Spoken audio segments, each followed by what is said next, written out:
This special episode of Addressing Gettysburg is brought to you without commercial interruption by Getty's Bike Tours. Book your family's 2021 tour with Getty's Bike before April 20th and receive 15% off if you mention that you heard about them on Addressing Gettysburg. But you gotta call 717-752-7752 to make that reservation. So what are you waiting for? Call 717-752-7752, mention Addressing Gettysburg, and receive 15% off your family's tour if you call before April 20th of 2021. Getty's Bike Tours. Think outside the bus.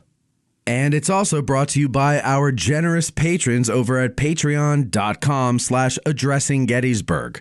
Help support the show and bring more programming like this to the masses by becoming a patron over at patreon.com/addressinggettysburg. Now let's get to the show. You're listening to Addressing Gettysburg.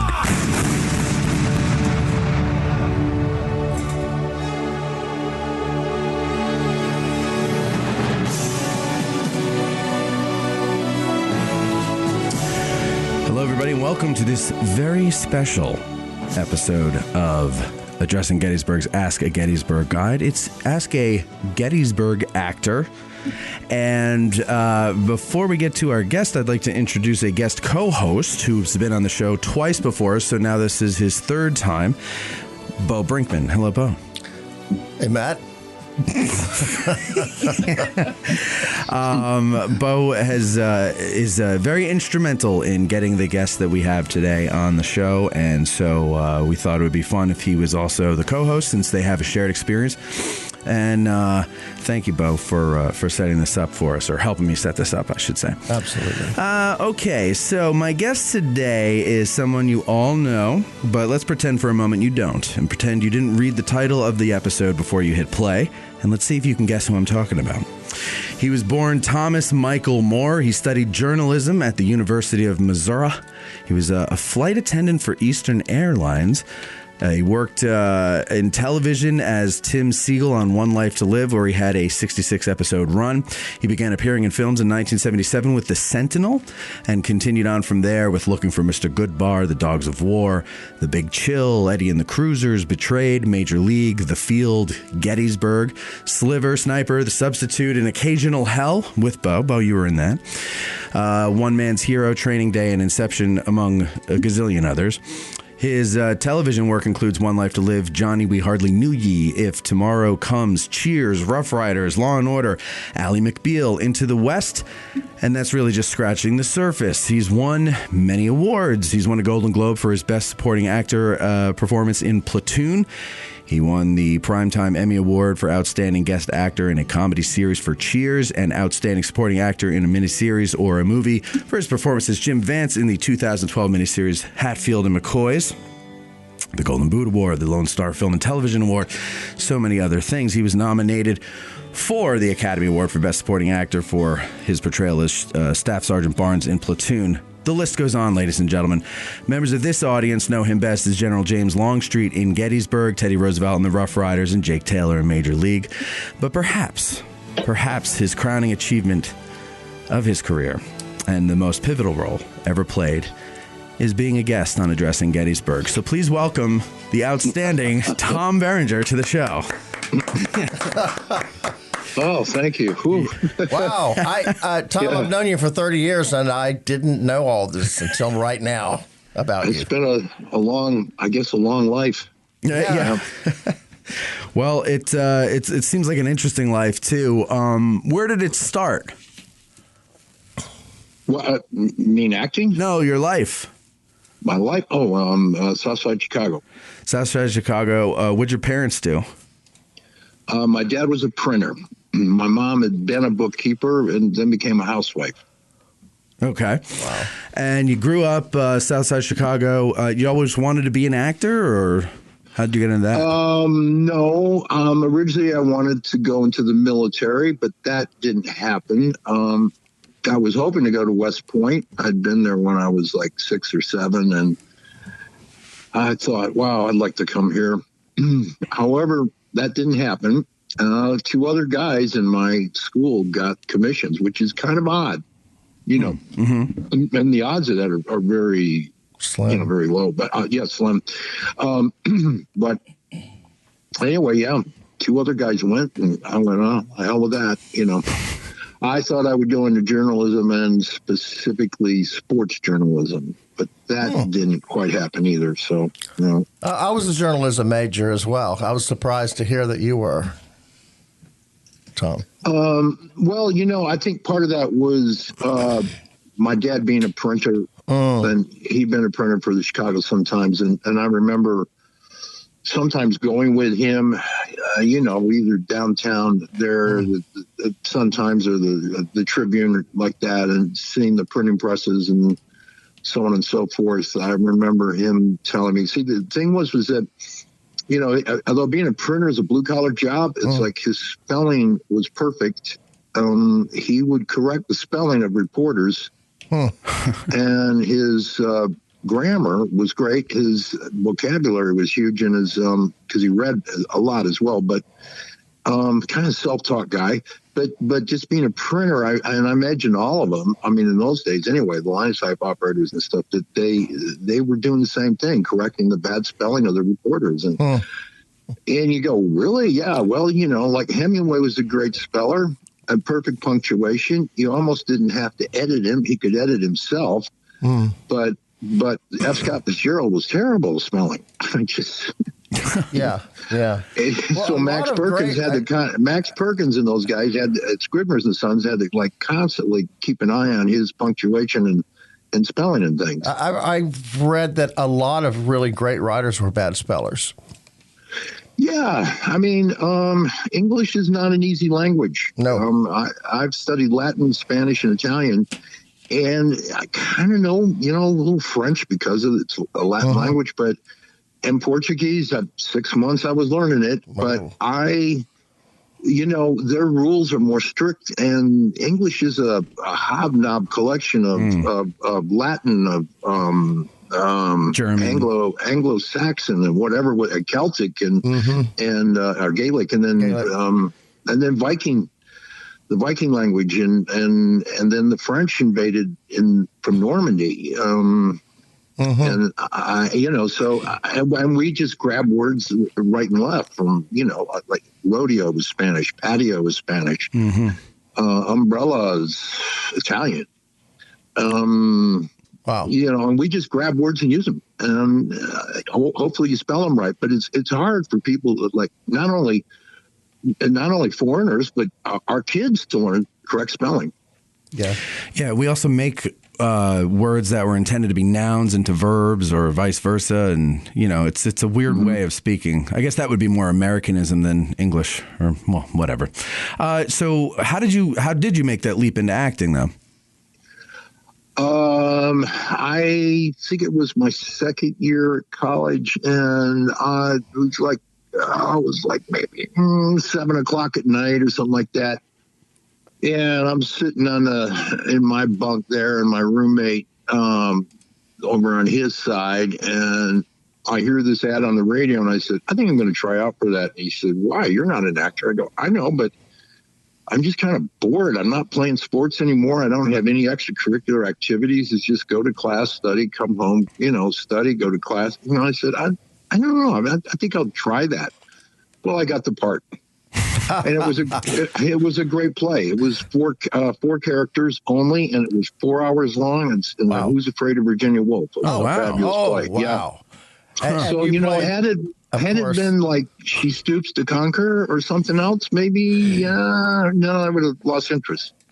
Yeah. So what was your sport? You said you had in Virginia Woolf. Yeah. No. Wait. Hold on. I just want to go back before we go too far away. Okay. You said that you don't play sports anymore. You didn't play sports anymore. What was your sport that you played? Well, I played football, baseball, basketball up to a point.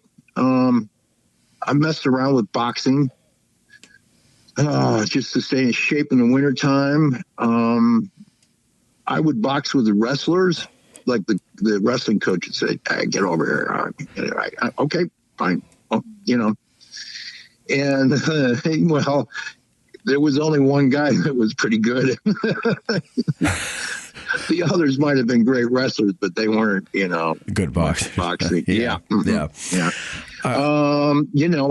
I've always been a swimmer, like do laps and things like that. Still do that. Okay. That's why I couldn't ever keep up with you. We'd, have a couple of drinks and a couple of cigarettes, and the next morning, he's jogging and you're he'd run 5 miles. Yeah. And I'd be, at your house, when you're kind of getting in shape for something, and you almost killed me. And I'm younger than you. I eventually had to quit the smoking. That day was going to come. It catches up to you at one point or another. So, okay, now to Bo's question, what was the character that you played in Who's Afraid of Virginia Woolf? The obvious It was one. Nick, the younger professor. Okay. And how did you like it? I mean, so you had no designs on getting into acting, and here you go. No, well, what happened was like we had sold out audiences, in the theater, and kind of standing room only, and the reaction. Remember, like we went out to take curtain call, and when the 4 of us walked out there, and it was dead silence in a full house. And we did a bow and we stood up and it was still dead silence. And we all looked at each other like, what the, oh my God, but what the hell is going on? And then finally clapping started, and then they stood to their feet. Huh. So they were just stunned by the end of the play. Yeah, I remember. I remember that, and that happened a couple times. But I remember and then also the thing I remember was that let's see, 4 hours long. All right, so the first act is an hour and a half, and then they'd have a break, and then it would be, I guess, another hour or something. And then there would be a break, and that until the end of the play. So there were actually 2 breaks for the audience, and they, I mean, most of them didn't even leave their seat, like to go out or use the bathroom or have a cocktail or something. They didn't do it. They just sat there like they were afraid to leave the theater. Yeah, they didn't even get up and stretch their legs or anything. They were just glued to their seats. It's a pretty well written play, and he had in his royalty contract that nothing could be cut from it. That's Edward Albee. That's his only play like that. Yeah, that not a single word could be cut. So it's like, full speed was 4 hours. Did he give notes? No. You never met him? No. Okay. But it was full speed, and full. We would, like, you get laughs in there, and you have to stop for the audience, but you jump right in as you feel the crescendo coming down. That's the normal procedure. Before the applause ends, you start beginning as it begins to dim a bit, and the audience can hear your voice over whatever laughter's left as you get on to the next beat. But so we kept it tight as hell, and the stage managers are always doing that in the theater. Sure. They always like checking, their stopwatch, and doesn't matter how long the play runs, for years or travels or anything like that. They're always looking at that watch, making sure you keep it tight.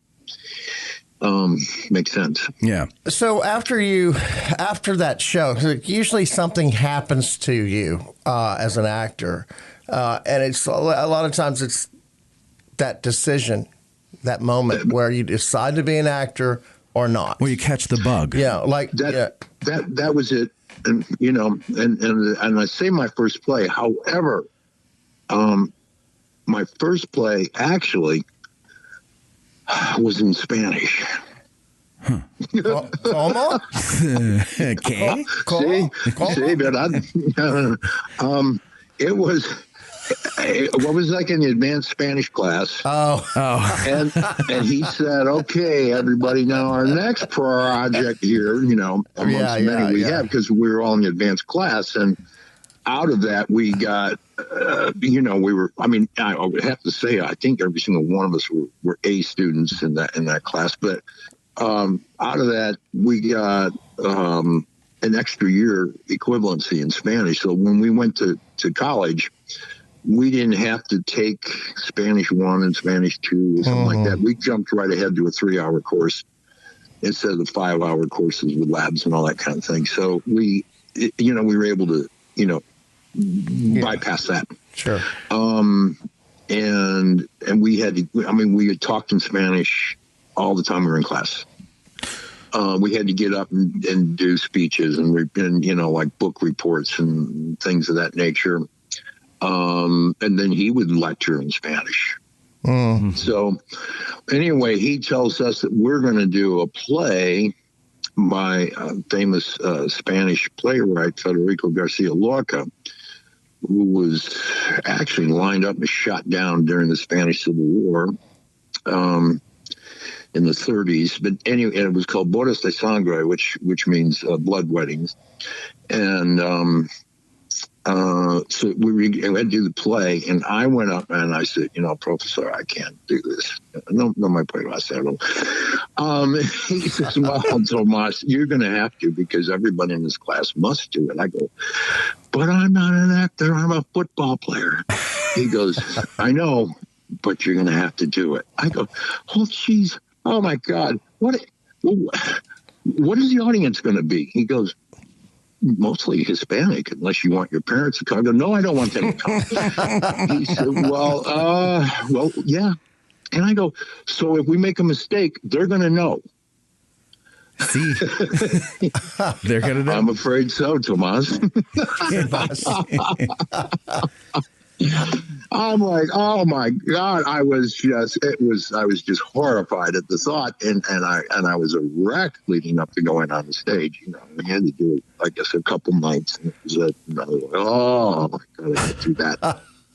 So did that plant the seed in your head later when you decided? No. It wasn't until I did Who's Afraid of Virginia Woolf. Okay, so that's where you got it. And then how did you parlay that into television and film? Well, how long did that take? Well, I went to New York. I did another play or two.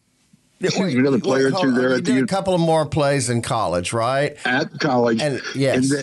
And then I was like, I remember I was working as a 16mm film editor in Kansas City, and I did about 3 plays there, and then somewhere else in the Midwest. And then I went to New York, and I went to acting school down in the Village, and I started auditioning, and I, got parts in plays, and Did you go to the Playhouse on Bank Street? No, I was on Bank Street, but it was HB Studio. Oh, HB. Yeah. Yeah. Mm-hmm. Yep. I know where it is. Yep. Sandy Meisner's group, right?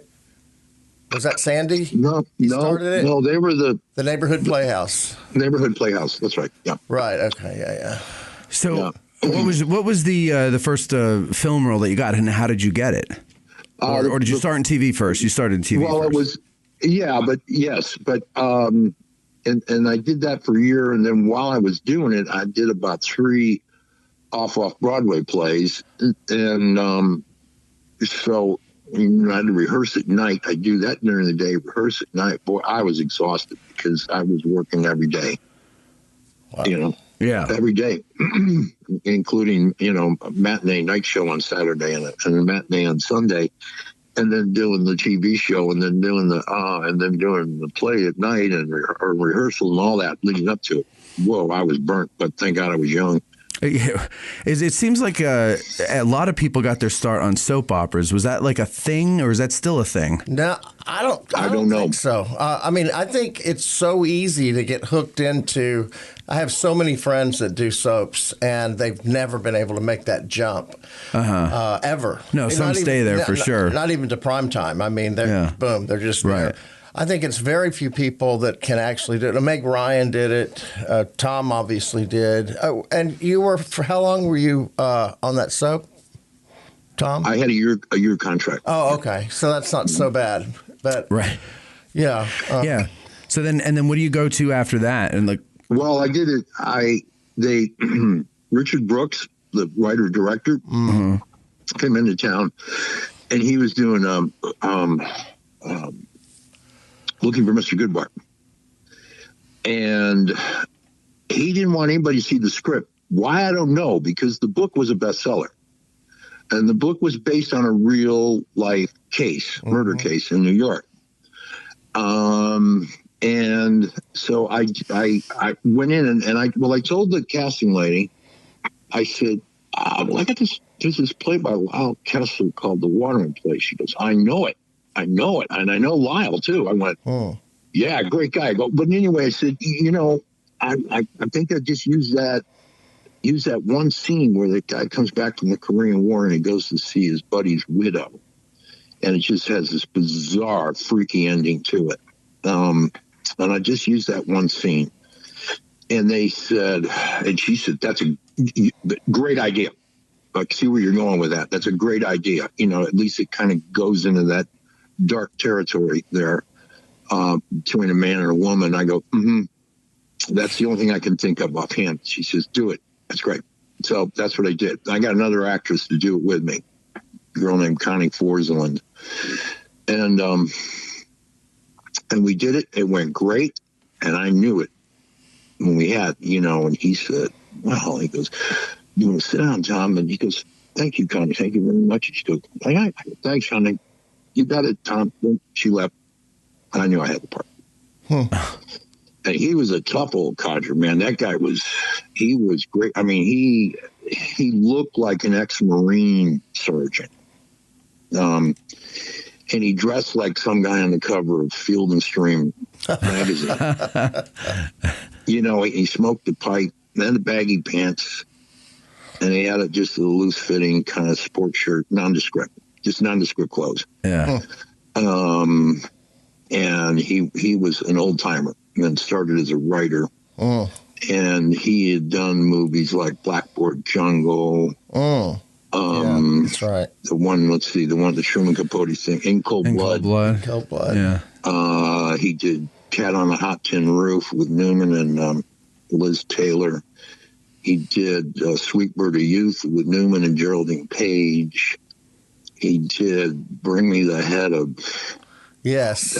What's that, Valdez? Or no, I don't know. Bring Me the Head of Yeah. Of So-and-so Garcia. Yeah. I don't know that one. That's it. Alfredo Garcia. Yeah. Bring Me the Head of Alfredo Garcia. And then he did... I don't know. He did a lot. I'm blanking. Yes. He did a lot of stuff. Yeah. No. So, how after that? That's your very first film that you've done, like professionally, or at all? No, I had a small part in the very end of the Sentinel, and we shot it in Brooklyn. I remember I had a lightweight suit, but and I'm with my wife, and we're supposed to be from the Midwest, looking for an apartment in Brooklyn. Okay. And what's her name? Well, she's famous. She dated Frank Sinatra. She's the only one that broke his heart. No. Oh, Ava Gardner. Ava Gardner. Wow. You're welcome. And I went, wow, this was one of my dad's favorites. Yeah, this was one to write home about. And she was a trip, man. She really was. I remember seeing her just sitting on a stoop. She's playing the real estate agent. And she's just sitting on the stoop talking to all these Brooklynites, in the neighborhood there. Wow. And then I remember her wardrobe lady coming out. It's so hot. It is so hot and muggy that I could smell it going by. It was a scotch. I actually smelled it going by on a tray. It was a scotch. You could, when it's so hot, you can smell every smell. Yes. And there's no wind or anything. Right. It's just stagnant. Dead air. Yeah. Stinky air. Yeah. What's that? And I go, Jesus, she's drinking a scotch in the middle of the day in this kind of weather. Holy shit. Those old timers, man. Yeah. They don't make old timers. Yeah. Yeah. And I did ask her, I said, I got to ask you something. I said, I didn't know you were from North Carolina, but I said, are you part Cherokee? And she said, yeah, I am. I said, thought so. Ava Gardner? She just had like the cheekbones and and the skin, Yeah. color and the black hair and everything. And all, she always had these great looks, but she was always exotic looking. Exotic, yeah. Like she could have been Hispanic or Italian or something, but she was part Indian. Yeah. I did not know that. That's interesting. Yeah. So now you move on. What was the first, did you get a lot of recognition for looking for Mr. Goodbar? Or what was the first movie that really everybody's like, oh, this guy's a star? I did. And I remember Diane Keaton saying, you're going to get some work out of this one. I go, you think so? She goes, yeah. I go, yeah, with this character. Come on. She goes, no. It's just a good acting role. And you'll see. You'll get something out of it.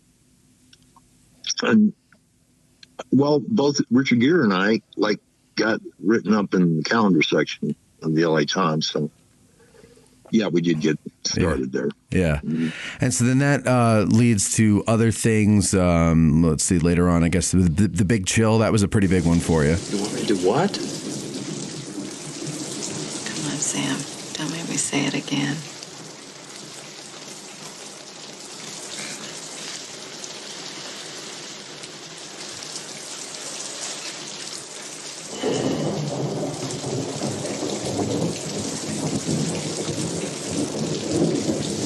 Meg, you're giving me a massive headache. You're not going to use that old excuse, are you? You've got good genes. There's a little shift in your perceptions of the world. Forever you're responsible for another living thing. Ah, it's wonderful. But it's a huge commitment. Commitment that has nothing to do with legal names and legal obligations. I'm sorry, Meg. I'd love to help you, but I can't. You know you're something. I love you. Meg, really, I can't. No, I accept that. I mean, I really love you. You're a nice person. Yeah? Yeah. Really?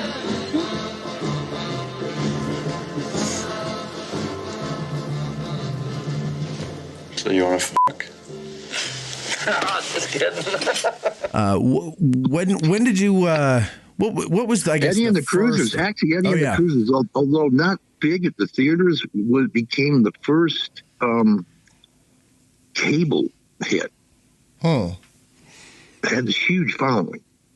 Interesting. I remember it had kind of a cult following. Yeah, and it was, and I remember some guy, we were working in Spain on this movie, and some guy starts reading it. And I think because he was also a comedian. I think he's just jerking my chain or something. But it was true. It was in the trades. So, yeah. And then eventually in the mid-'80s, you get into Platoon with Oliver Stone and Charlie Sheen and all that stuff. When we spoke on the phone before, Platoon came up a few times. So I take it that's one of your favorites.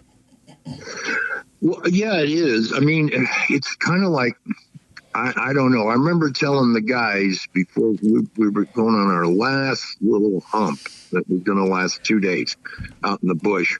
And we'd been 3 weeks in there. And one day, I mean, we were being trained by this Marine captain who'd done 3 tours of duty in Vietnam. And he himself had ended up at Way City during the Tet Offensive, where it rained so much and there was so much cloud cover, they had no air support. And where it rained so much, I mean, their uniforms were rotting off them, It was, it just, it's horrible. Just constantly wet. Yeah. We got buku movement. First battalion just got hit 15 clicks north of here. Charlie had claymores strung up in the trees. Blew a whole fucking platoon to pieces. Bad shit.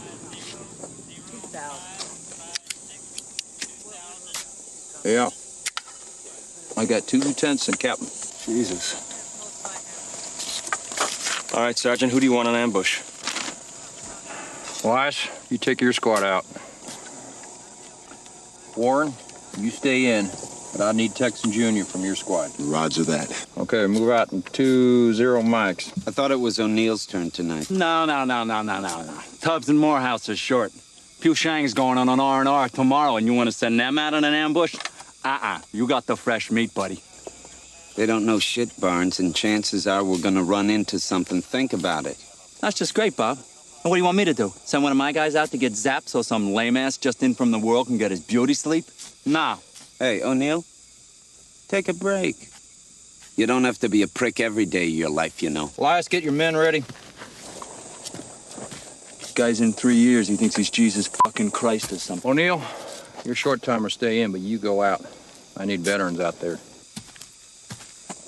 Sergeant Barnes? Sergeant? I think in front of the men, it's necessary for me to give the orders.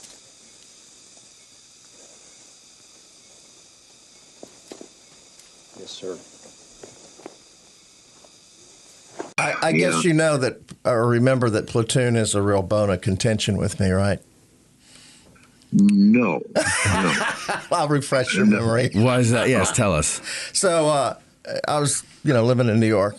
Auditioned. Pat Golden brought me in for Platoon, and I read for Tex, which was actually a bigger scene. I mean, a bigger role than it ended up being. So the machine gunner, yeah. Yep. And so I came in. I read for Oliver, and I got the part. But then it was at the time. Dino De Laurentiis was, I think, funding it. Something happened. Dino? What's his name? Dino De Laurentiis? Yeah. Wasn't he? That was the first time. Okay. They lost their funding. Okay. So a year and a half later, I get called back in. The casting director calls me back in. I go in and I read just again for Oliver. Right. And Oliver goes, "Okay, you got it. But you got to call your agent right now. I'm gonna be there. This is the deal. Tell him this is the deal. And there's no negotiation, nothing." I'm like, "Okay, no problem." I was just so happy to get this role because it was such a great script. So then we get set up. I get brought out to L.A. We're getting ready to leave.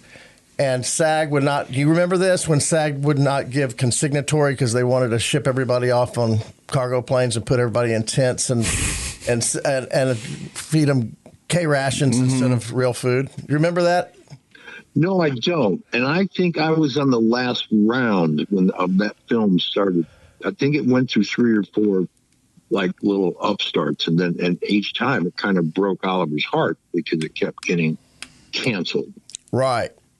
Well, I think I was on the last round, which that's number 3 or 4. I'm not sure, but the only thing I remember about this was that we were going to do 3 weeks of jungle training with Captain Die. Right. Well, and that was like a pirate, and you weren't going to get paid for it, right? Captain D. Did y'all get paid for doing it or no? No, I don't. That was the thing. I don't think so, but yes. I don't think so. But we did get expenses, and we got our salaries that we negotiated. Right. Well, anyway, long story short, I got left behind. The plane took off without you? My agent called me and said, "There's a little hitch, but don't worry about it. You're going to be gone for 16 weeks, or I forget however long." And said, "Well, you should go home and visit your family." And I'm like, "That's a great idea." This was before cell phones, right? So I went to Texas. In the meantime, nobody could get in touch with me. Oh my! I came back and my room was canceled and everybody had left. Oh, man. Everybody was gone.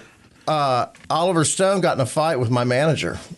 So you had to They were negotiations. They tried to renegotiate, and he got pissed off. And at the end, he said okay, and then he thought about it afterwards and said, "No, I'm not doing it. Forget it." Man. So I don't know who ended up paying tax. Did you fire that manager? Well, eventually, yeah. You should have fired him there. That was just... Yeah. Anyway, so everybody went off to do this movie. Tom, how was the shoot without Bo? I thought you knew that story. Remember the guy that was left behind? What did he miss? Everybody on the show pretty much knows the story about the guy that got left behind. It was me. That's terrible. God, yeah. I mean, you know, when we also, right before we started, the revolution broke out in the Philippines. Yes. Oliver was already there, and Dale Dye was already there. They were already there, and much of the crew, I guess. And Oliver told me later, he said, I just thought, here we go again. This revolution is going to just, you know, kill this project. Yeah. Because we just can't do it in the middle of this. So what happened? So I remember flying out, and I guess the day I hit, or maybe it was the night before, I'm not sure. The revolution broke out, and I was in the air or something, and I get to LA, and I check into a hotel in the Valley, and this hotel happened to have a bunch of Filipinos working as doormen, you know, in parking valets and stuff. Yeah. So every morning I'd go out and get the news from them. Although there was news on television, I'd get the news from them. And they would tell me, because they'd call home. And they'd give me even better updates than the news. Yeah.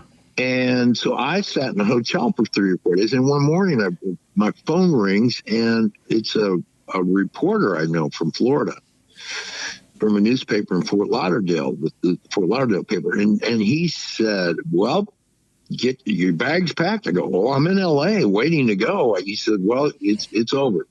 The revolution's over. I go, no shit. But yeah, turn the TV, run down, see the Filipinos again, and flew out the next morning. And, you know, and then it started, you know, a day or two at the hotel and then into the bush. Where you lost about 30 pounds. Yeah. It was, and then at like the very last day before we went on the last hump, it was like a 2-day thing, and we wouldn't be in our base camp so much, but out just somewhere else, you know, on some grid square out there. And I remember like lining up to go broke character, and I told these guys, I said 2 things after watching everything I've seen during this training period of 3 weeks, and the reading we did a week ago for Oliver. I said, I was sitting in the front row of that classroom, which was the 1st Filipino Infantry Division headquarters. And it was in one of their classrooms that we did this reading. So I'm sitting in the front row, and I said, I just listened to everybody. I didn't look at any. I just could hear it. And I said, I got to tell you, I think we're on to something. I think one day, I think this will be a film classic. I think it'll be a war classic. I think one day, like those guys that were in On the Waterfront, you will tell your children and your grandchildren that you were in this. And what's his name? Kevin Dillon, he quoted me on that. He said, I didn't know what Berenger was talking about. But he's right. Yeah. There's a story that you told in another interview once about a conversation you and Charlie Sheen had when he recalls he thought he might have been there when he was a kid. Do you know the story?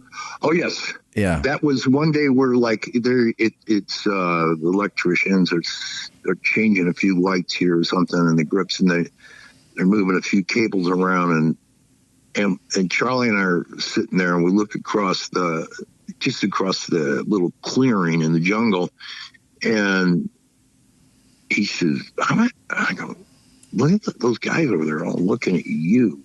I think. He said, yeah, I noticed that. I go, why? He said, Filipinos are pretty quiet.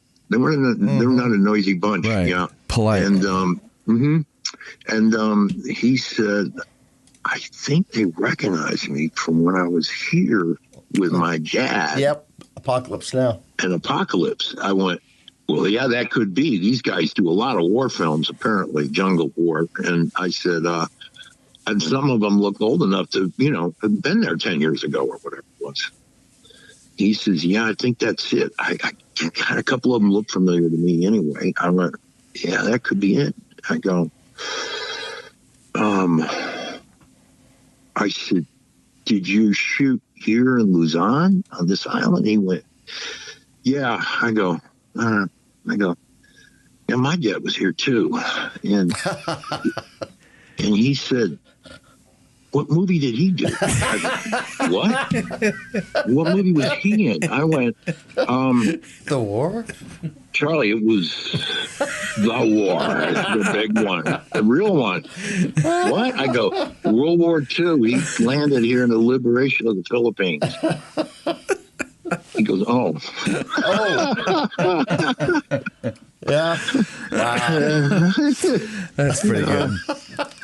How was that experience shooting out there? I mean, was it? It looks just hot and sweaty and wet. Yeah, it was, but of course we were in good shape, you know. Yeah, and we. I mean, everybody was exercising. You know, John McGinley's jumping rope. I'm jumping rope. We're all doing sit-ups, push-ups, you know, in our rooms, and you know, I'm swimming laps in the pool. You know, and then one day I remember, it's like everybody was at work. I was off that day, and it was daytime. On a night shoot. And I'm just swimming laps in this huge empty pool, big pool. And I'm just swimming laps. And then as I come to the wall or something, like after, I don't know, like halfway through or something, I come to the wall and I put my hand up to, and I see a couple of feet there. I go, what? Oh, I stop and I look up. It's Oliver. He's looking down at me. He goes, what are you doing? I go, what am I doing? I'm swimming laps. Why? He goes, maybe you should go out there today. I go, to the set? He goes, yeah.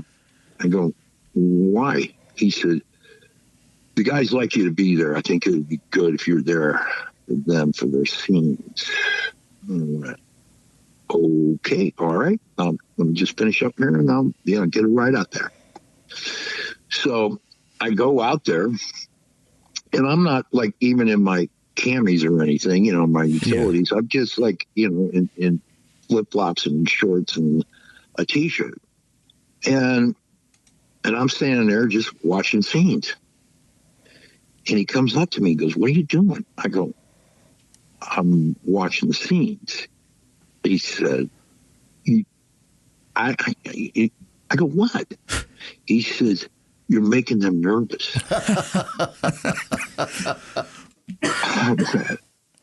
You told me to come out here, and here I am. He goes, yeah, but you're looking at him, and you're making him nervous. Wow. So what? Well, he probably wanted you to suit up. Yeah. But then one time he came into the makeup trailer, and he says, Tom, can I talk to you a minute? Yeah, I'm the only one in there. Everybody else is like, I had to do 25 minutes for that makeup. 2 cups of coffee, no big deal. We're in there, and he walks in, he wants to talk to me, you know, because, he says, Gordon, can you excuse us? Yeah, Gordon says, yeah, sure. Gordon walks out, have a smoke or something outside. And he says, listen, I noticed that you've been staring at the assistant operator, the focus guy. And I went, yeah, well, I think you're making him nervous. I go, Oliver, I said, that guy has blown focus on more of those tracking shots that you seem to be very fond of and wants. And I understand that. It gives you movement through the jungle, low infantry kind of movement. And I said, makes sense to me. And we got him coming up in the fight scene, right? And he said, yeah. I go, well, how many times is this guy going to blow focus? He goes, yeah, but you're making him nervous. I go, I'm making him blow focus? I go, what are we going to do if it's a night scene and it's low lighting? It's going to be a nightmare. And I said, how close are we to Australia? Why can't we get an operator, assistant operator, assistant camera AD out of Australia and fly him up here? I said, there's got to be some available guys in Sydney or over in New Zealand or something. There's got to be somebody that can come in. Yeah. Yeah. Well, that guy was the only guy that got a bad review in the entire movie. Huh. Yep. It actually showed up. Huh. You mean like a critic's review? Nailed it and mentioned his name. Wow. then I hear from crew people later on. I go, yeah. I go, let me tell you. Well, yeah. What? And they said, well, I'll tell you what happened to him. He one day just came in to Panavision and just brought all his equipment in and everything in. And he said, that's it. I can't take it anymore. And he says, and he went into props. Probably a good place for him. Yeah, probably right. I said, yeah, well, he could blow it there, too. I said, I happen to like prop guys, but this guy is a nervous wreck. I go, even, amiable, nice, relaxed Jackie Stewart, the race car driver, said, lose your nerve, you can't race anymore. Yeah, that's true. Focus guys are really on that edge. Well, that's tough. Like, it's just quickly explain to the audience, like, what you mean, like, when you blow focus, like, explain to them what it means, because it is a tough job. The operator's looking through the lens, okay, and he's, panning the camera or whatever. He's directly behind the camera, up or down, looking through the lens, and the focus guy has pre-measured the scene. So and also along a track that could change because you're going along a track, your distance changes towards the subject that you're shooting, and so it's the focus will change, of course. Right. And sometimes you'd be going directly towards the actor, or you're going by them, or they're alongside of you, which means you got to keep up with them, And then that's the key grip pushing the dolly grip pushing the camera along the track, but that's his deal. Now, so both those guys have to be in coordination. Yeah, it's not easy. I'm not saying this stuff is easy. No, I know. Yeah, it isn't. And now they have remote focus for. Yeah. And that's tough too. You have to watch a monitor and focus as you're going. But, yeah. But that was an important thing. And Charlie started complaining about it. And I think I did say something. I go, listen, it isn't just me. I go, Charlie noticed it too, mentioned something to me about it.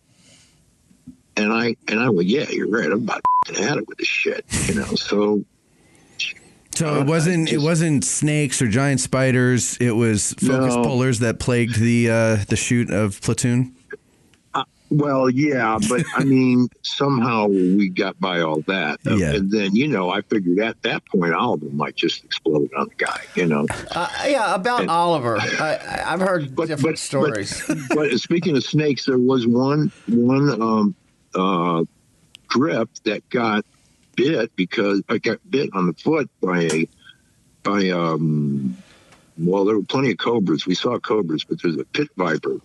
Smaller snake, Yeah.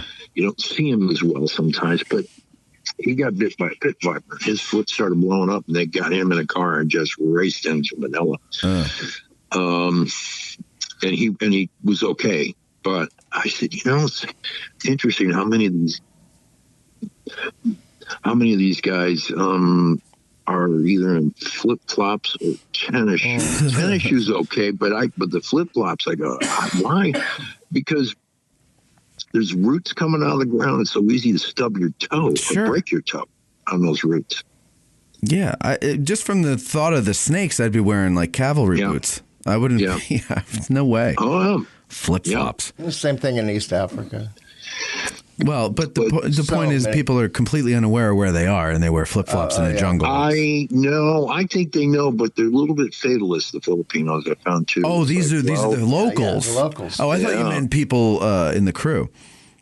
Well, they were the Filipinos on the crew. Yes. Oh, okay. So I think all right. So and those were the people that had remembered Charlie's dad. Yes. The older ones. Yes. But they, I mean. I'm not saying there weren't any Americans, but they were usually like department heads.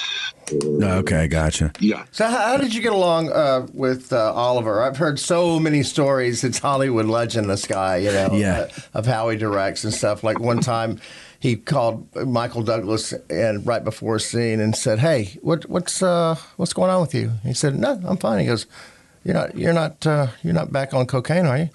He goes, "What?" He goes, "Yeah, no." I got used to his quirky sense of humor. Yeah. I did. And then they go, "You sure you're sober, right?" He goes, "Yeah, dude. What are you saying?" "Yes." And he goes, "Okay, go on, do your scene then."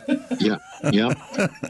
He got him all agitated. Maybe that's what he wanted. To go do the scene. He wanted him hyper and agitated for the scene or something. Yeah. That's what he wanted. So maybe that's why he asked you to come to the set instead of swim. But that didn't make sense. That one didn't make sense to me. But it's like, was he an actor's director or how? Oh, I think so. Yeah, I think so. Yeah, and and the other thing was, Oliver expected you to do your homework, right? Yeah, you did your homework. You had it all there. He would say a word. Yeah, it's like, great, cut. Let's move on, kind of thing. And he could shoot fast too. Oh, wow, nice. But I remember like saying, I always had ideas, but I would hit directors, and this was before Oliver too, but I would hit them way in the beginning, like the very first couple of days of shooting, if we were on the set, or even before that, I would go, listen, like throw ideas at them early on so they could ponder them, think about them, and not have to do it on the set the day of. And I would do stuff, and it could have been a month and a half before we got to the scene. And he would come up and he goes, "You remember that thing you said about?" I went, "Yeah." He goes, "Do it." Yep. That's what sets you apart from so many other actors, Tom. This is serious. You're always so prepared, and you do bring a lot to the table as an actor to a director. And I've seen you do it. And that's what sets you apart from so many, because, I work with a lot of actors. And you do too. I mean, just like when we were doing Gettysburg, and an actor, I'm not going to mention his name, comes walking up with the script under his arm, and a very well-known actor, and says, "Hey, guys, does anybody know if my character dies in this movie?" Oh, I know who you're talking about. Yeah. I remember, because you indignantly about-faced and walked away. Yeah. And I mean, and everybody there had done research on their character. Right. Yeah, we were all talking about, Yeah. And you were quizzing other actors about, what they knew, Yeah. And you wanted to know if they were up to snuff or not. And right in the middle, like on cue, this guy walks up. I don't know. Everybody's jaws dropped, including Ron's. Yeah. Like how do you? And there was like a lot of people there. Yeah, too. It was a big circle of us. Yeah. And the guy wasn't joking. This is completely serious. He was dead serious. Oh, God. He just wasn't there. I mean, he was okay in the scene. He was. Yeah. Yeah. And it's a nice little scene, but I'm like, whoa, okay. Yeah. Yeah. I won't be breaking bread with you. Yeah, it is a nice scene, and I'm not going to say because I don't want to give away who it is, because Bo told me the story, and I went and I watched the scene, and you, as Longstreet, you play, you're actually kind of friendly to the guy, and and to me, that goes to show kind of joking around. It's kind of a funny scene, and to me, it just goes to show the mark of a good actor, that you can not let that stuff get in the way and go ahead and do the job the way you're supposed to do it in this scene. Well, I kind of thought, hey, this sort of works in a way. Mm-hmm. Used it. Because, I mean, I see. That character is like very smart person in reality, right? Right. But I'm kind of treating him like a little boy or something. Yes. Oh, did you really? That's nice. Yeah, kind of thing. Yeah. All right, now let's get back to work. Right. Kind of, yeah. Yeah, no, But, okay, that's a good point. So to actually use it, you can actually use it. Is it true that there were several roles that you were considered for that ended up being Kevin Costner roles? Like Untouchables and Dances with Wolves and JFK? That's not true. No. Your IMDb is incorrect. Yeah, no. The only, I think, Betrayed, the one I did with Deborah Winger, I think he was interested in that, but I'm not sure. Okay, so that was just that's what I'm thinking of. piece of misinformation I found. You worked. Okay, so the original story with the Kevin Costner character that died. So there was a whole almost a different movie shot. Right? Oh, in The Big Chill you're talking about. In The Big Chill, didn't he have he was kind of like the lead character, and then he was completely cut out? No. What it's like in The Big Chill, there was this scene that is at the end of the movie, and it's a flashback scene, and you actually see him for the first time at the end of the movie because we have talked about him. We've been to his funeral. We have adorized him and missed him and, paid homage and all this kind of stuff. And then you see all of us at the University of Michigan. And we're younger and we're, more kind of, goofy, I guess, or something. And innocent. And then you see him in that. And you see him wearing a leather jacket that Meg gives to Bill Hurt. Right. Yeah. Yeah. And there's like other little things, like the whole thing of throwing the spaghetti on the refrigerator against the wall. Right. And some other stuff that like people mention in there that maybe doesn't register real big, but it would have if you'd seen the last scene. I see. Yeah. It would have been in your subconscious, and then you're like, oh yeah, some mention of that or something. Yeah. So it was probably the producer's cut that cut the end out. I guess. Well, it was. I think probably the studio's cut. Yeah, studio's cut. Warner Brothers, but the thing was like. I remember we had a meeting about it, and Larry said, "Well, they're talking about cutting the scene here." He like called us all together. And I don't know when this was. I can't remember when we had this meeting because it seemed like we were at the studio in a conference room or something. And it wasn't before we started. And it had to be after we finished shooting. Yeah. And I don't know why we were all in the same room. But anyway, there we were. And he said, they're talking about cutting the scene and stuff and up. And, one person said, "Oh, I really like that." And somebody else says, "Nah, I don't know. I think if you could go, kind of thing."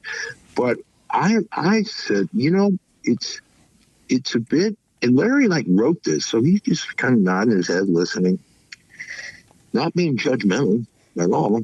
But I said, I maybe I'm off here. I said, but I had a feeling that this scene was like a scrapbook. Like if we had all sat at the couch and looked at a bunch of old photos of each other and started laughing and whatnot. Like how we do, right. As families or groups of, friends. Oh, yeah, I remember that. Oh, God, that's right. Right. And I said, I think that's what that scene was about because I don't know about you all. I wasn't really sure what it was all about. Why were we, it's at the end of I can see why it's at the end of the movie now, but I go, I don't know. That's what I think we did it for. It was a scrapbook. Yeah. That's my metaphor for it anyway. Yeah.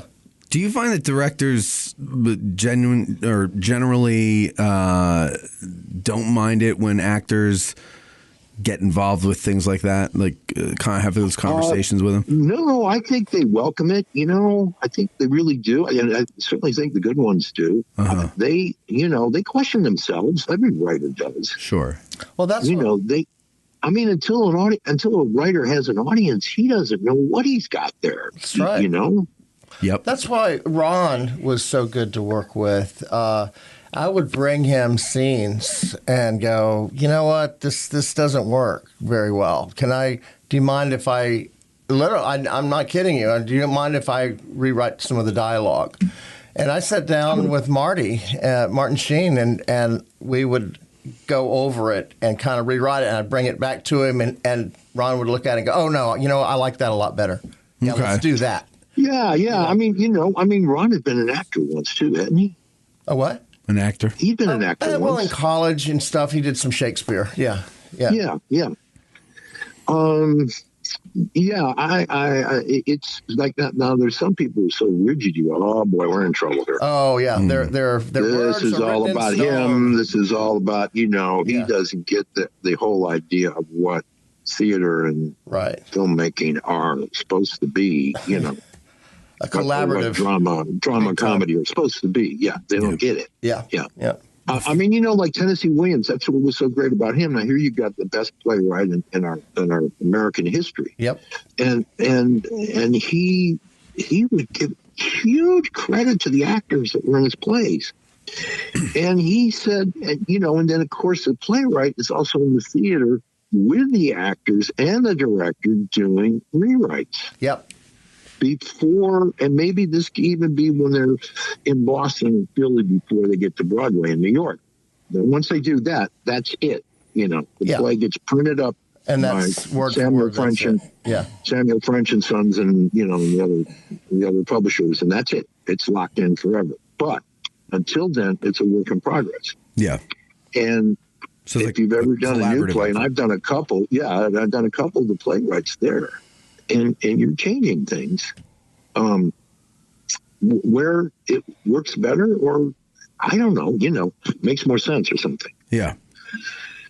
I mean, there's times I wish I'd had a playwright around and they weren't dead or gone or, weren't available, because you go, what is he saying here? Why is this scene here? Yeah. There must be a reason for it. This thing got done 150 performances or something. I go, what,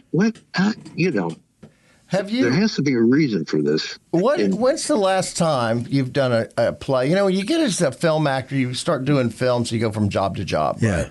And you get so far away from what inspired us to be actors to begin with, theater. Sure. And there's a lot of us, Tom and I for sure. There's a lot of actors that have never stepped foot on stage. But when's the last time you did a play? The last time was a new play called National Anthems. The playwright, I can my memory's failing me here, but he might have even been in remission when we were doing a second version of the finished product, right? Mm-hmm. And so he was there for rewrites and stuff, and it was a hell of a play. It really was. It was brilliant. It's a 3-character play in 2 acts. And here again, that's the second time I got the silent audience. Oh, wow. Yeah. I would love to see you do another show. That director at University of Missouri, he said that may never happen again in your life. And it did. It did. It was Kevin Spacey and Mary McDonald. Oh, wow. And myself. Wow. And it was a great cast. Yeah, they were great. They're really good actors and good theater actors and stuff. And so we had a hell of a run there. Once again, sold out, standing room only. Wow. Yeah, in the Warren Wharf Theater in New Haven. And we had Broadway people coming up, and we got great reviews in all the New York papers and stuff. And we tried to get to Broadway. What happened was, like, each one of us started getting different film gigs. That, Mary ended up doing Dances with Wolves. Right. And I don't know what Kevin was doing. I don't know. Usual Suspects, maybe? It might have been. That was around that time, right? But that's what happens. You get pulled off. Yeah. So do you, Tom? And then your schedules are all different. Yeah. Do you prefer doing stage to screen, Tom, or like if it wasn't, if the money was all the same, let's say the money wasn't an issue, what would you rather do? Probably stage. Yep. What is it? The thrill of being in front of an audience, or it sounds terrifying to me. It's every sometimes different. Sometimes, but it you can find nuances every performance. It should be different every night. Yeah. How do you mean different? You change the words? No, nuances. No, it's just you discover as you go along. Every performance, you might discover more about that character, and that can't be done in 7 takes in a film. Yeah, and I mean, if you were like working with somebody like John Cassavetes, you never knew what he was going to throw at you. Yeah. Yeah. And you get this almost little smile on your face going, come on. Yeah. You want to improvise? Let's go. Yeah. Yeah. Well, but I get it though. It's on stage. It's an immediate like adrenaline rush, and you can't get it back. There is no doing over. It's just boom. It's that moment, and then it's gone. Mm-hmm. Yeah. Okay. So before we get to Gettysburg, which of course is what everybody's all nerdy about here, Major League was another big one for you. May I have your attention, please? I have something I think you all ought to know about. It seems that Mrs. Phelps doesn't think too highly of our worth. She put this team together because she thought we'd be bad enough to finish dead last, knocking attendance down to the point where she could move the team to Miami and get rid of all of us for better personnel. Even me? Even you, Dorn. What if we don't finish last? She'll replace you with somebody who will. After this season, you'll be sent back to the minors or given your outright release.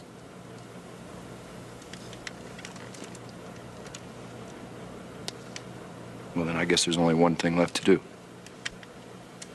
What's that?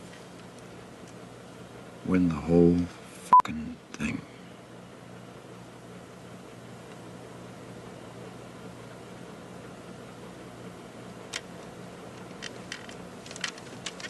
Yeah. Yes!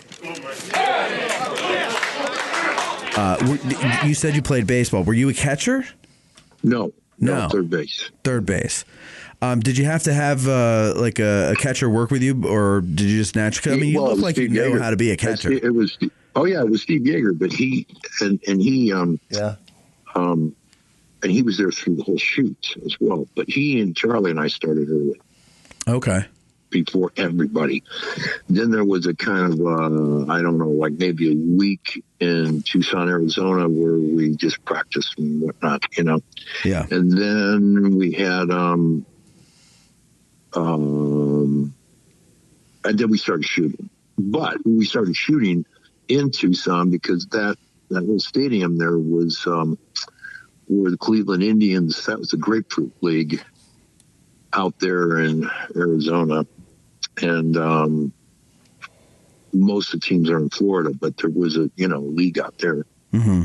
So is Yeager still alive? At least that's where Cleveland was now. I think they're in Florida now. Is Steve Yeager still alive? Yes. I remember when I worked out with you guys with Steve Yeager at Pepperdine that time, and I remember him catching the ball with a cigarette hanging out of his mouth, and I was like, "Wow, this old timer!" Oh yeah, Wow. Hey, you gotta love that. He told me I used to I'd sneak a cigarette in the dugout. I go, what? The camera, the TV. Yeah, but he says the cameras aren't on you all the time. But every time I saw that camera coming over towards the dugout, and he says, and it's not necessarily focusing on me, he says they're just in there looking at the manager or the next guy batter up or, some pitcher getting ready to walk out or what. Yeah, I don't know, so he'd come by and he says, I just put the cigarette down next to me, next to my hip on the bench. Golly. Yeah. Those guys were rot gut back in the old days. Those baseball players were rough around the edges, man. They drank, No, I know. Yeah. That's what's so good about those old timers. Yeah, but I just want to say Yeager was a great teacher. Not everybody is a good teacher. Yeah. Uh-huh. Like, they don't know how to teach somebody what they do. Right. And he was excellent. He instructed me. Remember, I learned a lot of stuff that I had no idea about. Mm-hmm. And I played baseball from the time I was 8 years old. What position did you play? Shortstop. Shortstop. Yep. Because you're not tall. I guess so. Just kidding, Bo. Just kidding. So, the end of our shows, we play out a song called Garryowen, and. You have an interesting tie to that song, don't you? Well, yeah, my great grandfather wrote it, and he was a poet songwriter. early 1800s up until it's about 1850 or somewhere in there. And he wrote that, and he also wrote The Minstrel Boy, both songs we've all heard. And we were up at Sturgis for Bike Week, and we heard this guy playing the bagpipes at a rally. And then he showed up right next door to us, he and his wife. They were both motorcycle riders, and they had been motorcyclists in the NYPD in the Bronx. That's where they met, and they married. And here they were, and then he says, "I'm the guy that played the back." I go, "Oh, yeah, God, that was great." Blah, blah, blah. And I said, "Are you?" Then we found out this cop. I said, "Are they the Emerald Society?" And he goes, "Yep." I go, "So you played the St. Patrick's Day parades with the NYPD?" And he goes, "Yes." I said, "How about inspectors' funerals? They do that?" He goes, "Oh, yeah, plenty of those." He says, "You're not even just New York City. Sometimes you go upstate or down to Texas or play and stuff like that." I said, and I still play, of course, for some of these things, even though I'm retired. And he showed up here in Florida where we're at, right? But that day out there in Yellowstone, and we were packing up, getting ready to leave and stuff, and they were getting ready to go on a motorcycle ride in the park, and he played both of those songs when I told him that he had written those. And that's Thomas More? Yeah, and this is interesting too. There is a restaurant called Tom Moore's Tavern or something like that. It's in Bermuda, and the house was built in 1600 something or other. He had been there in 1801 or 2, something like that. And you go, what is he doing in Bermuda? And why was he in this house here, right? Living in it. Well, he was working for the British Admiralty because he had 5 kids, so I guess writing music wasn't enough to support him. Right. So he had a job with the Admiralty, which is, like a civilian job, like this administrator of some type of, probably supply, I would imagine, for British ships. And decided he wanted to go visit America, and he got a hold of the British ambassador in Washington, D.C., and said he wanted to come to visit, maybe go up to Boston and New York and all that. And we said, "Yeah, fine, you're very welcome. You can stay here at the embassy, etc." So he goes there, and he ends up going to the White House with the British ambassador, who introduces him to Thomas Jefferson. There's a "Hi, how are you?" kind of thing, He met Thomas Jefferson. Thomas Jefferson? Yeah. Wow. Yes. He says, "Who's that little kid?" He goes, "Oh, that's Thomas More, the Irishman." I go, "What?" He goes, "Yeah." He goes, "I just thought he was some little kid." Because he was little. And he says, "No, he's married and 5 kids, and he works for the British Admiralty, and he's on his way up to New York now, to visit." Wow. He says, "I love his poetry." Wow. Holy shit. Yeah. Oh, that's pretty cool.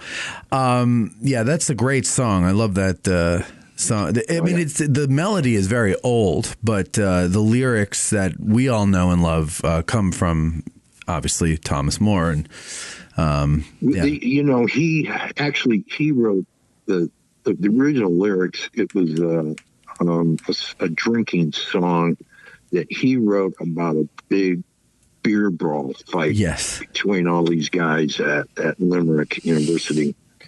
And so it was, not military at the time, but Custer had a guy that was a major on his staff in the Civil War named Miles Keogh, who was an Irish immigrant. And anyway, after the Civil War, when the Army gets reduced, including the ranks, Custer's now a lieutenant colonel, and Keogh's a captain, and Custer gets assigned a new cavalry regiment called the 7th Cavalry.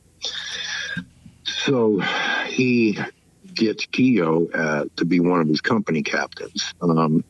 And they head out to, Fort Lincoln, Nebraska, which is their headquarters. he says, listen, Tio, we need a song for the 7th Cavalry. We need a regimental song. He said, you got any ideas? He goes, well, I do, but, I know you're temperate, and it's a drinking song. And I goes, well, hum it to me, And he goes, everyone sings. He goes, God, I love it. It's great. He says, well, yeah, but you got all these, it's a drinking brawl. He said, yeah. We'll change the lyrics to something more military, which they did. So there's 2 sets of lyrics. Okay. Wow. Yeah. Very I've got them interesting. somewhere. Yeah. So you were named after your great-grandfather? Apparently one in each generation, yeah. I'll be darned. Oh, cool. Yeah. My dad and I have different middle names. But we... Because it would probably always be firstborn because you just didn't know if you're going to have any other boys. True. Right? Yep.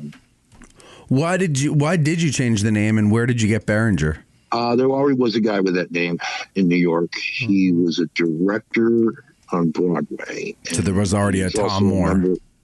I was also, he'd been an actor. He was a stage actor, and he was in Actors Equity before me. So we met actually one time at parties. He started laughing. Yeah.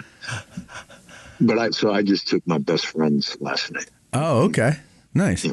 Oh. All right, now. I thought it was from a bottle of wine. It's spelled differently, though. No, seriously. All this time. You thought he really took it from a bottle of wine? Yeah, Behringer wine. No, that's spelled differently, too. Yeah, I know. Yeah, it is. It's, yeah. Okay. See, that name actually, I kind of researched it. Dino De Laurentiis, I met him once, and he goes, what is that name? He's the only person that ever asked me that. I said, well, the way I spell it is French. I said it was the lead character in Ionesco's play, Rhinoceros. The lead character was called Berenger. And those plays were kind of out there, but it was a kind of interesting character, too. It's not a real comedy. It showed up. I saw it was a character in Day of the Jackal, which mostly takes place in France, and there I saw a character named Berenger in there, or Madame Berenger, or something like that. Then there was a king of Italy after the Roman Empire fell apart. There was a king in northern Italy called Behringer. It's spelled the same way. Huh. There's a Spanish fellow like Juan Berenger, the pitcher, years ago played for Milwaukee, I think, or something. But Guer, the 2 German spellings, and there's an English spelling which is Barringer. But right. I think it's kind of like Alsace-Lorraine, that area between France and Germany. It's kind of probably where it came from, although you got this guy in Italy that kind of predates everybody else. Do we know what it means? Is it like a town or a region, or does it have a meaning? I don't think so. No. I don't think so. It's just one of those names. Yeah. It's an interesting name, though. It's got a good ring to it, so good choice. Okay, so Gettysburg. Congratulations, General. General, I want you to see this. General Lee, it's just like second Manassas all over again. It wouldn't work out any better if we'd have planned it. The only thing I want done now, if we can take that hill, is have it occupied by nightfall. Sir, the Federal Army has fallen back through Gettysburg. They are reforming on the ridges outside of town. Very well. This is almost perfect. Now we got them where we want them. Let's move south and east down the road, get between them and Lincoln, find some good high ground, and then they'll have to hit us. They'll have to. And then we have them, General. Then we have them. You mean disengage? Well, sir, I've always been under the impression that it was our strategy to conduct a defensive campaign wherever possible in order to keep the Army intact. Well, granted, but the situation has changed now. In what way? We've already pushed them back. They're on the run, vacating the town. How can we move off to the south and the east in the face of the enemy? Major Marshal. Yes, sir. I ordered firing on that hill, but there are no cannon firing. Kindly send over and find out why. Yes, I'll see to you, sir. Thank you.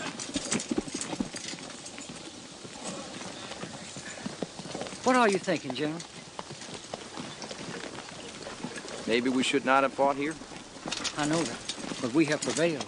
The men have prevailed. Yes, sir, they have always done that. But in the morning, we may be outnumbered, and they'll be entrenched on the high ground. General, you know as well as I, we have never concerned ourselves with being outnumbered. That is true, sir. You are right. But if we move south to Washington, they have to pursue us, and then we can fight on ground of our choosing. But the enemy is here. We did not want the fight, but the fight is here. How can I ask this army to retreat in the face of what they have done this day? Not retreat, sir. Redeploy. Our guns will move them off that hill, or you will push them off. But if Meade is there tomorrow, I cannot move this army away. No, sir, I will attack him. General, if Meade is up there tomorrow, it is because he wants us to attack him. We push back 2 corps, but there are 5 more coming.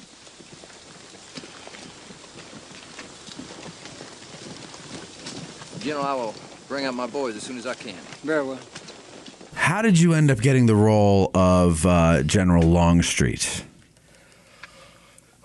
I was doing Someone to Watch Over Me in New York. We were doing night shooting in Queens. I got a message from the office, the production office, on a break there, lighting break or something. And I had done an interview like a day or two before. I'd done an interview with the Daily News, and it was one of those simple 20 questions, right? Mm-hmm.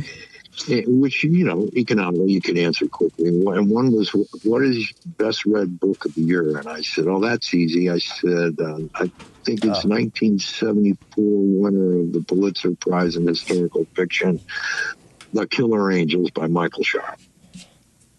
And then they went on to the next question. I said, about the Battle of Gettysburg. And they went on to the next question. Mm-hmm. And Ron saw it in the newspaper, Ron Maxwell. Okay. And I got the number from the production office in Manhattan. And then I meet him on the West Side on a Sunday, day off. I meet him, and we kind of just sat in this, it was almost empty restaurant, it's almost empty, very quiet. And we talked and talked and talked. And at the time, I think it was for the part of Chamberlain. And I think he was thinking of Duvall for Longstreet. Yeah. Is that right, Bo? Yeah. Does that sound right? Yeah. No, and then that changed, of course. No, it was Duvall for Lee. No, Duvall for Lee. It was Duvall for Lee. At that time, that early on? Yeah. Oh, okay. Mm-hmm. Because Duvall wanted to do it. And I think he passed because he got Stalin or something. I forget what the story now. But when I met Ron Maxwell in 1989 at the Cannes Film Festival, right? And that's when he had just a script under his arm called Killer Angels. I remember distinctly when he came back away from his meeting with Tom, though, and he was elated. Yeah. So, well, here's the thing too, Bo, and I don't remember. It might have been, it could have been 2 years later, right? Maybe longer. I don't know. It just, it's all in the mist of the past at this point. But I was doing this play. I was doing that play with Kevin Spacey up in New Haven at the Long Wharf Theater. And somebody left a note with me. I was just getting undressed and, no big hurry. I'm just taking my time. And so I'm in an empty dressing room, and somebody said, there's a guy outside waiting for you named Ron Maxwell. I go, really? Yeah. I go out there, and it's just him. There's nobody in this. He's sitting in a seat, and it's not in the theater, but, outside. Yeah. Like dressing rooms in the lobby, whatever, right? And so I go out there, and I go, hey, it's great. It's a great performance, great play. Really enjoyed that. I go, yeah, it's a killer play. It's super. And he said, well, I just want to know, I'm still working on this. I went, okay, well, that's good to hear. I'm glad you are. And geez, it'd be great. It'd be great if we could do it. I said, it's just so hard to do the Civil War. And it's just such a big, big thing. It can't be easy. So anyway, that's it. Don't see him. It's like another year or two. And then I'm in L.A.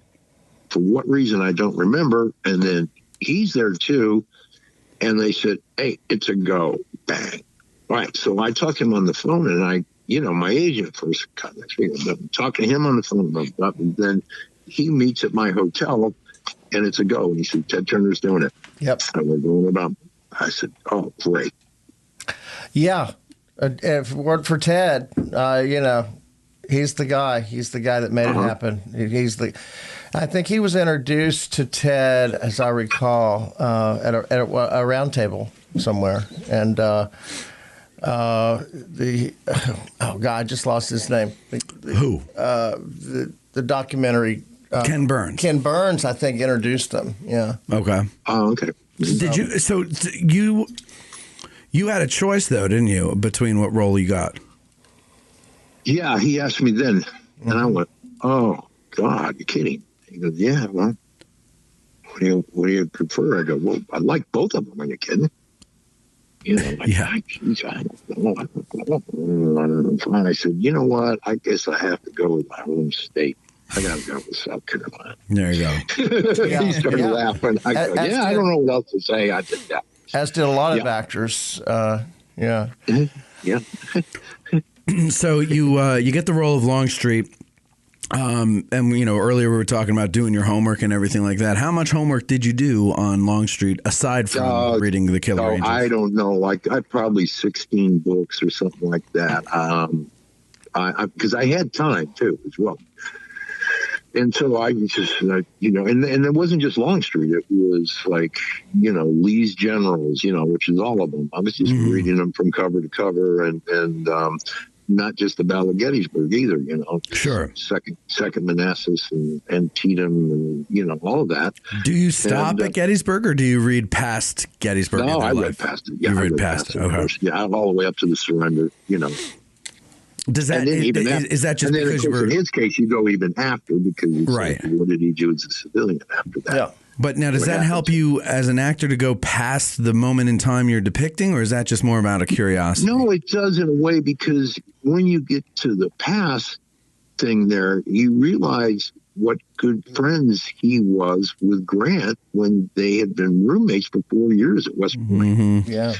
And then also, that when they were in the old Army, after they graduated from West Point, and I don't know, lieutenants, captains, or some lieutenants probably, right? Yeah, lieutenants. At this point, I'm thinking, because, your promotions don't go up that quick unless you're in a war. So they were probably still both lieutenants then. And they were in St. Louis, and Longstreet's cousin came up to visit him from Georgia, and he introduced her to Grant, who fell in love with her, and they decided to get married.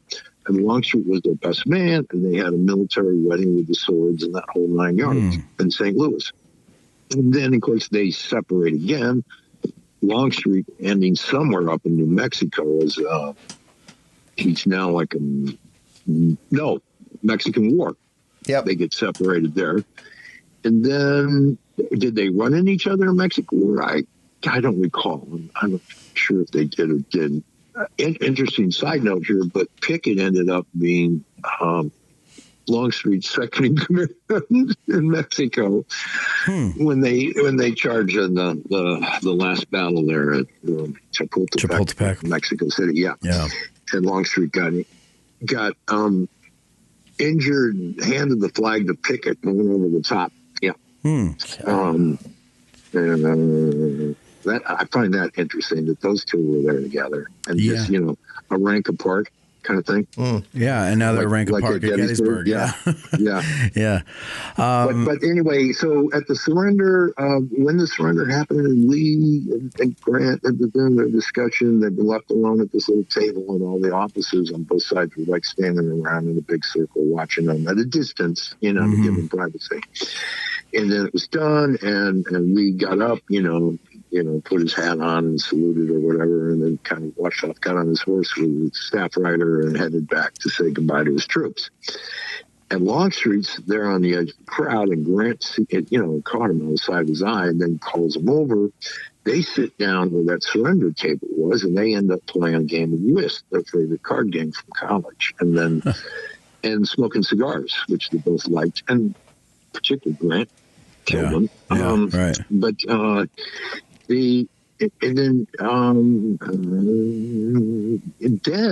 then after the war, I mean, first of all, he tries to get Longstreet a pardon from President Lincoln, and Grant was tight with Lincoln, of course, right? Yeah. But And Longstreet went up to Washington and met with Lincoln. He said, no pardon for you, to Jefferson Davis and Robert E. Lee. I can't. He did us too much harm, General. I just can't grant you pardon. Everybody else got it. Right. And I don't think it happened until Grant became president. Then Grant gave him a job as head of customs in New Orleans. Then he got another job as ambassador to Turkey because of Grant, Right. All these are federal government jobs. And then he got a job, his last job was head of railroads in Georgia. Yeah. And a lot of that is his old buddy. What's that? Courtesy of his old buddy. Oh, yeah. And a lot of that and his brother-in-law, almost a brother-in-law, right? Yeah, right. Exactly. Yeah. A lot of that is also part of the reason why he's one of the villains of the Lost Cause religion. Yes. Is because he became a Republican and worked with Grant and all that stuff. And now, when you get the role, you're going to start shooting and stuff. I got to ask this question.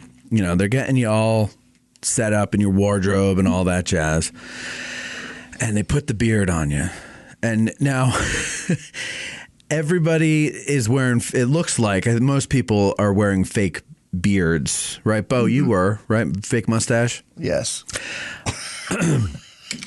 But notice how I answered that. Why was that? Why'd you answer it so I was supposed to have a mustache and a goatee, and I looked like a kid in a high school play. And I literally walked into Ron's office and said, Ron, this is ridiculous. Because you grew your own? No. And I said, goatee. I said, this is ridiculous. Please, don't make me wear this thing. And he goes, yeah, it looks terrible. Just wear the mustache. Well, it's a wonderful fake mustache. But anyway, Tom, your beard, though, it seems in some scenes it's kind of got a life of its own. In other scenes, it's normal and everything like that. Do you get questioned about this beard a lot? Well, I sometimes, and I know one scene between Steve Lang and I got cut, and he was really pissed off. He's pissed off at the makeup guy, and I asked the makeup guy, I go, Al, I thought, I figured you had a lot of experience with all this. This is like, it's like calling you in for the job here, right? Lots of, there's lots of beards and sideburns and mutton chops and all this kind of stuff going on. And I don't know. I thought for the most part, everybody looked pretty good, but I said, it's just, and he said, I'll be honest with you. He said, remember originally they said this was for television, like a miniseries. Right. And then when he went to the movies, I went, this is kind of a different story. Because you'll notice. Is that why? Because the screen's bigger? Is that what you're saying? He was afraid of that. He was afraid of that. Yeah. But he said, I thought it was going to be I had no idea it was going to be on the big screen. And I mean, it was on some big ones in New York at the, what's that theater over on the west side? I don't know. It had a huge screen on it, I mean, originally you could do Ben-Hur and all that kind of things on that screen. Yeah. Originally, Ron wanted this famous guy to do beards, and that's the guy he wanted. He battled like crazy with TNT about it, and they just said no, we're not doing it, and that's what hurt. That's what hurt us. Okay. Because we had to bring somebody in that really didn't do beards. Yeah. Yeah, I mean, it was like, and I mean, I had a mustache, so that saved a little time. That helped. Right? So you just blend the beard in, and it didn't bother me the time. Did you try to grow your own, or was there not enough time? Oh, I didn't have time. A beard like that? Are you kidding? It would have never been long enough. It's like 5 years. 5 years of growth. Yeah, maybe. Yeah. And then the hat too. Longstreet is apparently known for wearing a wide brim hat like that. That's a little bit more of a later style. How did that come into the picture? Well, it was the costume guy, Mike Boyd, who I thought was great. Really a great guy. Lives down there in Victoria, Texas. He's got his own warehouse and stuff. And he said, you remember him, right, Bo? Mike Boyd? Yeah. And he says, they told me, we don't, all the reenactors got their own uniforms. You don't need to bring it. He goes, I'm going to bring mine anyway.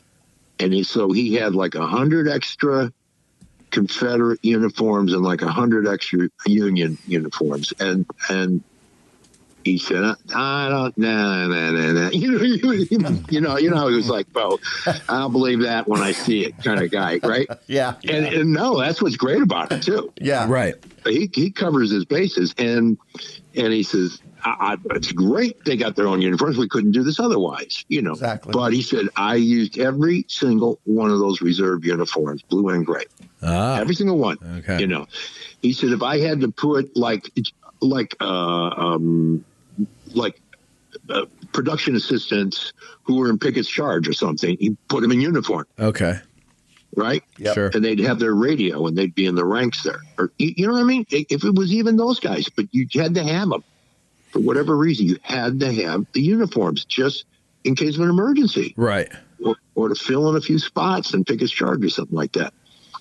And you know, so that was smart that he did that. He was really good, that guy. And we used him on Rough Riders too. I remember the suits were having a fit because they wanted to see your face, and they were like, "The hat, it's covering his face." Right. They were calling. The hat. You know, the hat didn't really cover my face. You just had to work it's the shadows. with it. Yeah, exactly. And the shadow was fine though, because it gave, first of all, you didn't get hit with direct light.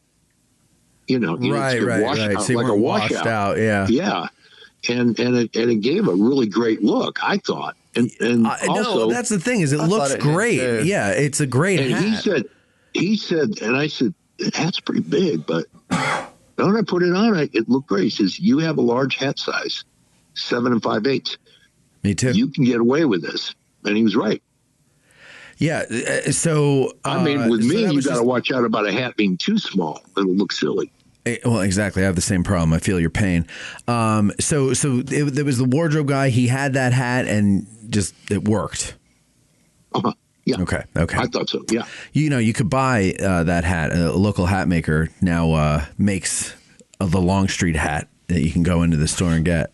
Oh my God, you're kidding me. No, and he does a really good job of it too. I've been tempted to buy it, but I put it on me, and it just, if I had the beard, it would, and hair, you know, because I shave my head. So well, that's the other thing that Mike said. He said, because you're going to look like a lion with all this stuff going on, and I went, yeah, you're right.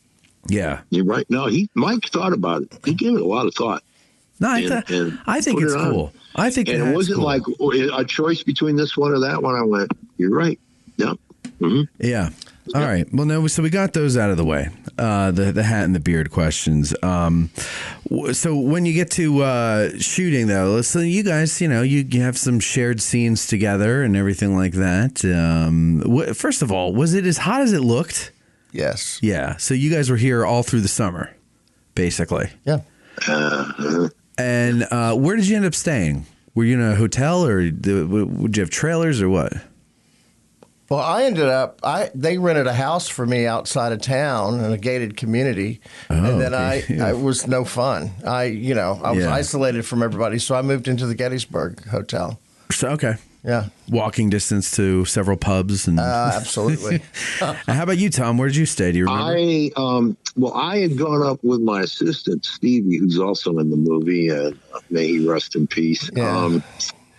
But we went up there before the shooting and just sort of snuck into town. I don't know, whatever. I don't even remember where we stayed exactly, but it might have been the place I ended up staying during the shoot. But there was a hotel on the south end of town, at the other end of the Chambersburg. I mean, not Chambersburg Pike, the Baltimore Pike, Emmitsburg Road. Yeah, no, yeah, going down towards Maryland. Gotcha. Emmitsburg Road. Yep. Mm-hmm. What was it? Emmitsburg Road. You got it. Emmitsburg Road. Yeah. Okay. Yeah. But it was, I don't know whether that was the Ramada Inn or something like that. There's changed now. There's a Quality in there. Yeah. Now, right on names. the battlefield. Like it's like basically the last building on that side of the street, if that's what you're talking about. No, I don't think it was that close. I think it was a little bit further down. Weren't you across from that? I know where. No, you were staying at the Eisenhower. It's called the Eisenhower Inn and or Sports Complex or something like that. It's like it's like a standalone hotel in the middle of nowhere, right? I think so. Yeah. Yeah, that's the. It's called the Eisenhower. It must have changed the name. Maybe. It looks like it might have been a Ramada at one point. Yeah. So so that's where you are. Yeah, and I also decided that we would use, because I went in there and checked all this stuff out. We were in town a few days and stuff, and we met the owner of the Farnsworth house, whose name escapes me. I think Loring. Loring, yeah, yeah, Loring, yep, Schultz. And that's it, Loring Schultz. And then his son was the bartender, or his son-in-law, I should say. Okay. Was the bartender in the bar there. So they had the restaurant, the bookstore, the gallery, and the bar. Right? Restaurant, bookstore, gallery, bar. Yeah. All in that little complex on Baltimore Street. Yes. Yeah. Still do. Yep. Yes, they do. Yeah. and I said, Stevie, this is going to have to be the officers club for the Army of Northern Virginia. And we proclaimed it, and we put up a sign. I mean, the first week we were there, we had a sign, and then eventually that sign, I think, signed it. Yeah, it's hanging on the wall to this day. Yeah, it's still there. Yeah. There's a lot of stuff there. Oh, yeah. And I mean, and it got to the point where they go, listen, we'll close it to you guys, on Friday, Saturday night. We'll close it to you like private party kind of thing. Put a sign on, blah, blah, blah. And I go, yes, keep out the battlefield riffraff. Yes. He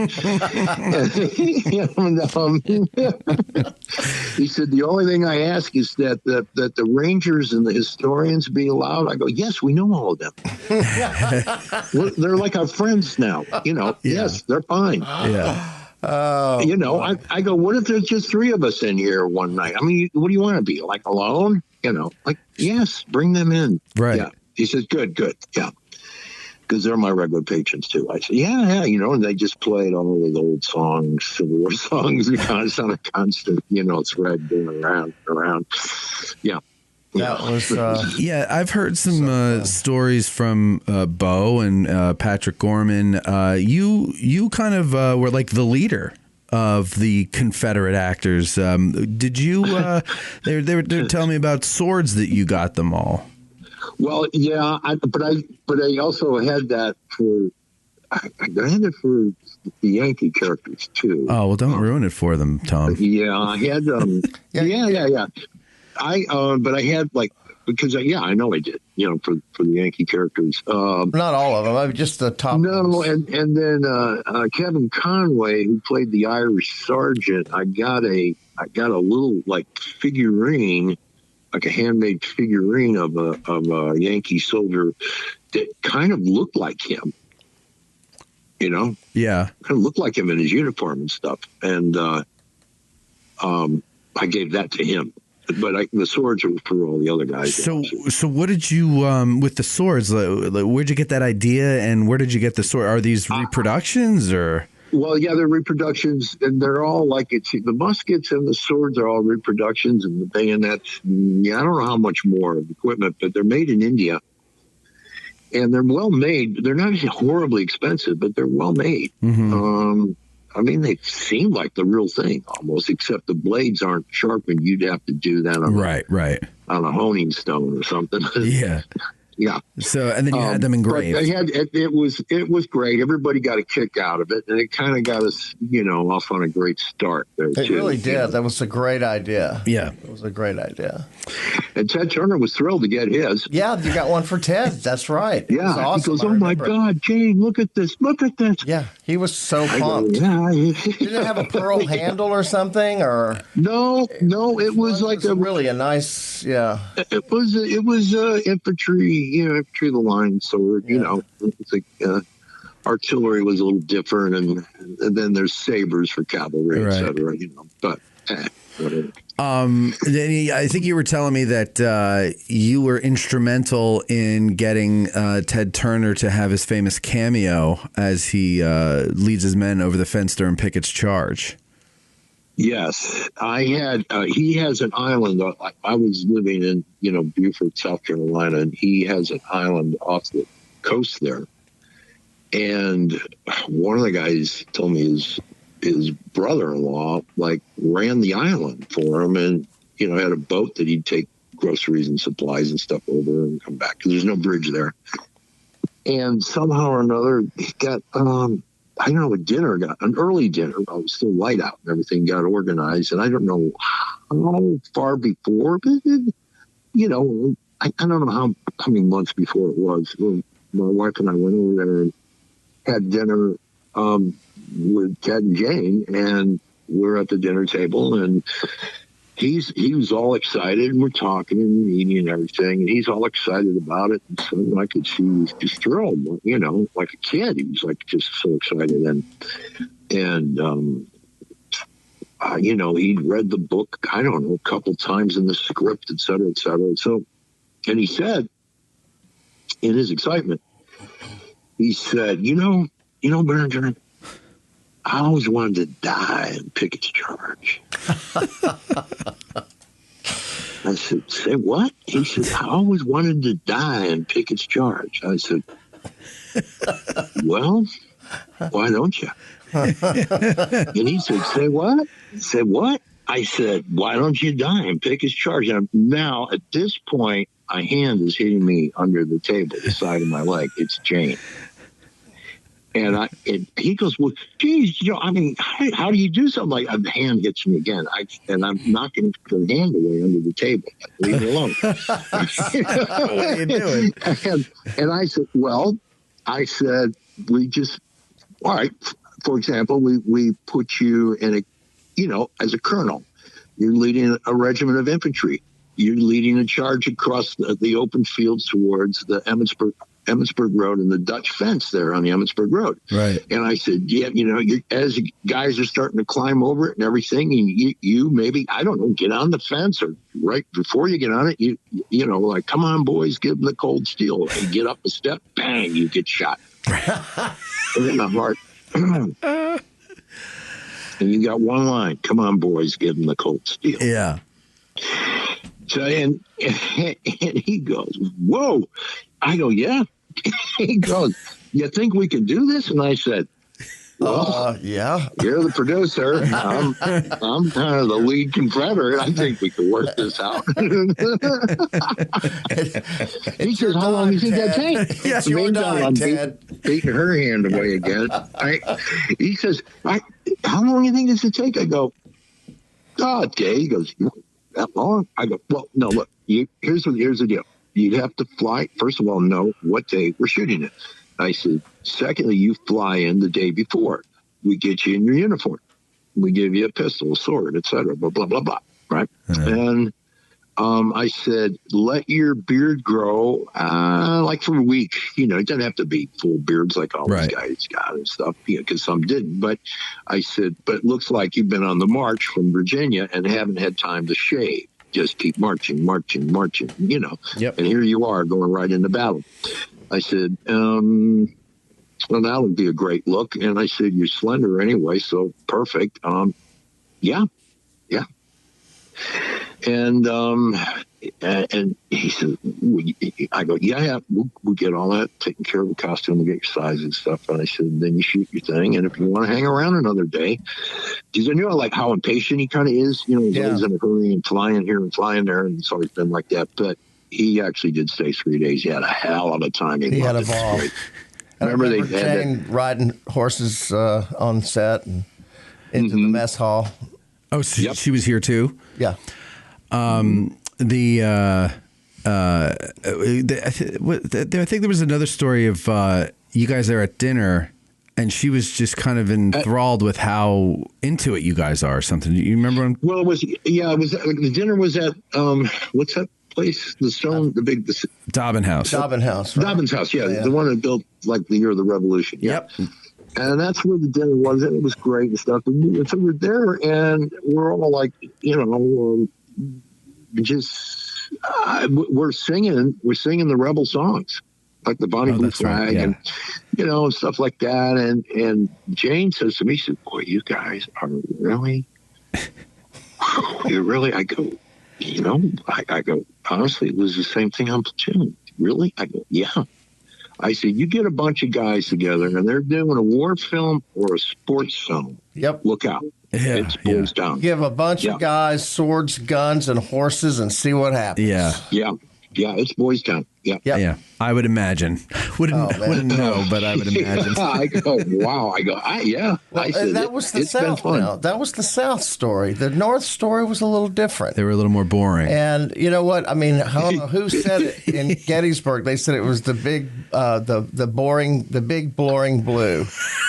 They came in to the Farnsworth with their little, I've got to read my script tonight, or I'm reading this great novel, and really, I'll just have an iced tea, non-sweetened, with a little, they're like, everybody was, and then you got Sam Elliott. Sam Elliott would join us at the bar, but that's because his cavalry on the first day, they overlapped. Yeah, they overlapped us. Yeah. But the South was, shot first. Well, Buford was from Kentucky anyway. We were gone when the blue got here, basically. Yeah. And, yeah, and everybody was so disappointed. They're like, "Oh, these guys suck. They don't have much to say. Like, can you guys just come back to hang out? They're not loud, they're not boisterous. They're not, they're just like, Really? Yeah. Oh, what a shame. And that was a bunch of people from Gettysburg told me this. Yeah.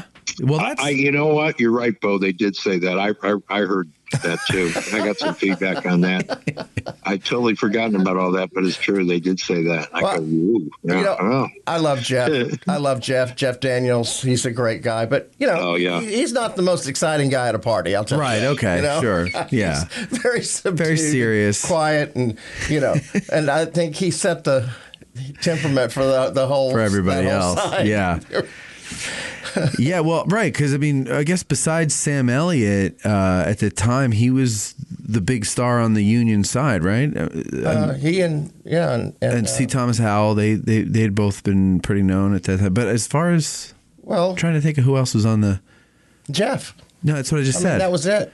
Sam Elliott, Jeff, and C. Thomas Howell were the big hitters that was over totally, and it's so funny. I can say this now, but when TNT wanted Jeff Daniels, I said, I was like, no way, man. He's a comedian. He's, Ron, please don't go there. This guy is, he's just not.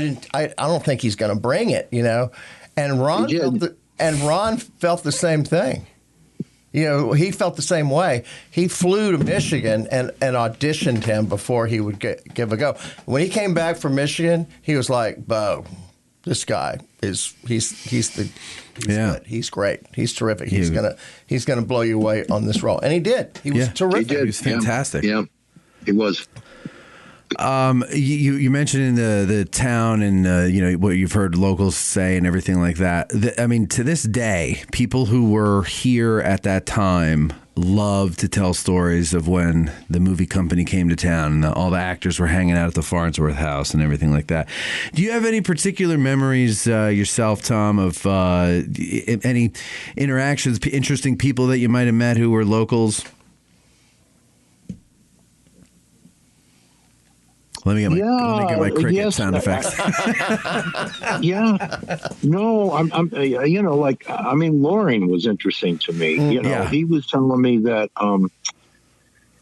that his ancestors, they were from there. They were like Pennsylvania Dutch or something. Mm-hmm. But he was from West Virginia, and he said so and so fought on the north, so and so fought for the south, because it was a border state. Mm-hmm. Yeah, that's where he was from originally. But it's what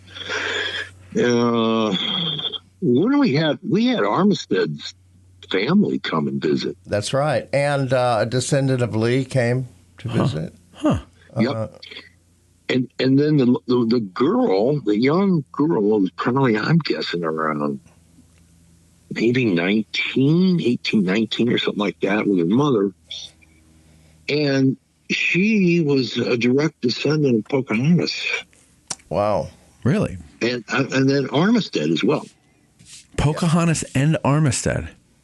Yeah, they were from Virginia, both. Interesting. Yeah. Wow. And what did they do? They just came to visit you guys? Well, they were invited up. They were invited up by Ron, I think. Oh, okay. They had like a little lunch or something like that. Yeah. And then, of course, Jeff came to visit, and Jeff Daniels? Shara. Oh, Jeff Shara, okay. Who now lives here. Right, yes. He's taken up... Did you know that, Tom? That he what? He's taken up residence here. He lives here. No, I didn't know that. Yeah. No, I didn't know that. Mm-hmm. Full time. Yeah. How often have you been up here since the movie? Tom. Who, Bo? No. Bo's been here for months. You've been there about 100 times, haven't you, Bo? Yeah, well, he could be considered battlefield riffraff at this point. I know. I was only here 3 times before after the movie. And then I came back for the reunion. And then I started coming back. Right. Yeah. After the reunion 2018. Yes, 2 years ago. Yeah. Yeah. And then, that's where you first did this show, and you said, man, I have to keep coming back there to hang out with this guy. No, I just did such a great little town. I love it here. The people are great, the town. So it's an awesome little town. Yeah, I mean, I live in Texas, but I come back and forth. You actually come up here to be in the cold, whereas I'm asking you to let me watch your house down there in the warmth of Texas. 75 in Houston today. Yeah. So. Okay, so during the shooting, you have all these battle scenes. I've always wondered, how it looks so difficult to coordinate all of those people and all of those movements, camera movements. You have how many cameras? Like, say for Pickett's charge, I mean, would they have 5 cameras or something going, or more than that? Do you remember? They had. Gosh, it's kind of hard to remember, but they had, and they also had the helicopter shots. The Dutch guy that was the DP, Case van Ostrom. Case. Yeah, Case, right, and he had. That was the first time I ever saw little helicopters, remote helicopters with cameras in it. Yeah. Tom, I thought that... Kind of like a drone now. Right. It's like a drone now, but you think back, and the only thing I could think of was they're going to cut somebody's head off. This was a miniature helicopter that was very big. Yeah. Because it had to hold a 35 millimeter camera, which is pretty heavy. Uh-huh. And they were flying right over the heads of people. And I thought, man, this could be remember the Twilight Zone disaster? Right. I was just like cringing the whole time. And because they're remote controlled. Yes. They're not manned. No, they're remote controlled. And I thought, and with all there were bombs going off from the ground that shoot up the dust and the stuff. Yep. And I thought, this is a replay of the Twilight Zone in the 1980s. What are they doing? You can actually see in one of the shots. I can't remember if it's when it's flying. Well, it's flying over the artillery all going off. Right. But I think it's as one of the cannon right near it blows. You can actually see it shake the helicopter. Like the shot actually shakes. The percussion, that's what I was afraid of. Yeah. So I don't blame you. Like it just gets. Ron didn't care. He was like, "So what if we lose some heads? Look at the shot we're gonna get." Right. We should have thousands more. So they got to coordinate all that stuff. Now Tom, like while the Pickett's charge stuff is going on, and you have those conversations with. Alexander and Pickett and all that. Do they film those? They film those separate from all the big action, obviously. But I mean, do they film them on even the same day, or are those separate days that you come in? Because I always thought, the editing together a battle scene with all these different storylines playing out during the battle has got to be really tough, and shooting wise and all that. Go ahead. Well, I can say the scene with Alexander. Colonel Alexander was like, I have one right before the battle, and I think in the background you see a couple of cannons sort of being unlimbered or something like that, and I tell him, give him more or less the plan, the orders. Sir, gay of the torn trousers, sir. An officer riding around like this. Colonel Alexander. Those federal cannon up on that little rocky hill could cause us some trouble. I want you to sign some guns and keep them silent. Then, you move forward with the infantry advance, keeping the flanks clear. Porter, how old are you, son? Sir, I'm 28, sir. Uh-huh. Well, Porter, we must also clear those guns off that low center ridge right there. That is the main thing. Yes, sir. I'm relying on you, son. Sir, yes, sir. I'll sure keep shooting, sir. Good, good. I want you to use everything you have. Maximum effort. Fire all your long-range ordnance, but don't open up till I give the word and everything's in position. Then fire with everything you got. I don't want to see a single gun silent. Find yourself a good observation point, check damage. We must clear those people off that ridge. If we don't, anyway, you let me know when you're nearing the end of your ammunition. We must conserve enough to support the infantry attack. Is that clear? Yes, sir. And then I come back again in the middle of the bombardment. Yes. Where we're yelling back and forth to each other. And I guess you had to see some cannons firing back there. Yeah. Because we certainly had the noise. I mean, why not? Right. So they must have been firing, as I recall. Yeah. They were. Those. Yeah. Those were. Separate day. They're before the infantry charge. Yeah. So, and there's no reason for me to go out there again after, because I say, once they pass you, cease fire. Mm-hmm. Obviously, you don't have to fire on your own men. Right. But, give it everything you got. And then I'm there and he's going, we're having trouble getting the caissons up with the ammo and this and that, blah, blah, blah. And I just do it. So on and so forth. Yeah. Get it done.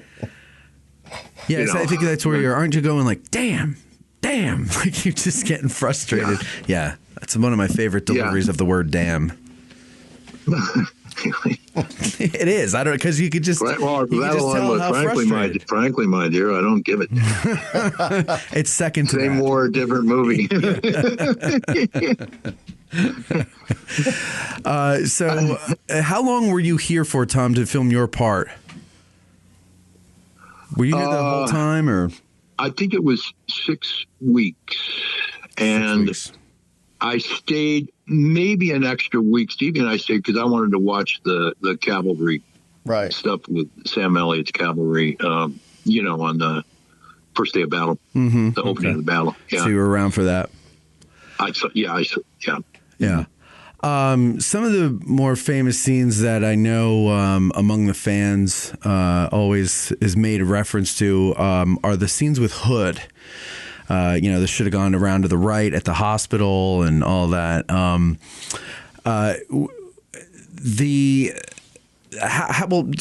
Just give me some memories of that, working with Patrick Gorman in those scenes, because he's been on the show. And well, I think there was a nice relationship between Hood and Longstreet. It had been, from the beginning of the war up until then and everything. And Longstreet himself is frustrated because he wanted to go around to the right. And we see him telling that to Lee. And I think he just kind of loses it there when Hood keeps talking and complaining and, and gesticulating and whatnot. And he says, listen, I have talked to the commanding general 3 times about this, and he said no. Look here. The ground is strewn with boulders. The soldiers up there are entrenched all over the ground, and their guns in the rocks. Every move I make is observed. If I attack as ordered, I'll lose half my division, and they'll still be looking down their throats at us from that rocky hill right there. We must move around to the right, sir, and take them from the rear. Sam, the commanding general will not allow a flanking movement around those hills. I argued it yesterday. I argued it all morning. Hell, I've been arguing against any attack at all. I can't call this one off. You know it. Let me move up the big round hill to the south. There's nobody on that. Now, if I could get a battery up there, There ain't enough time. You'd have to cut down trees to place your artillery. It'd be dark before you were in action. On the other hand, if they get batteries up there, well, we're gonna need buckets to catch lead. You gotta take that hill. They don't even need guns to defend that. All they need to do is roll rocks down on you. Just take it. General, I do this under protest. Sam, you are the best I got. Now, sir, if you are ready, why don't you take that hill?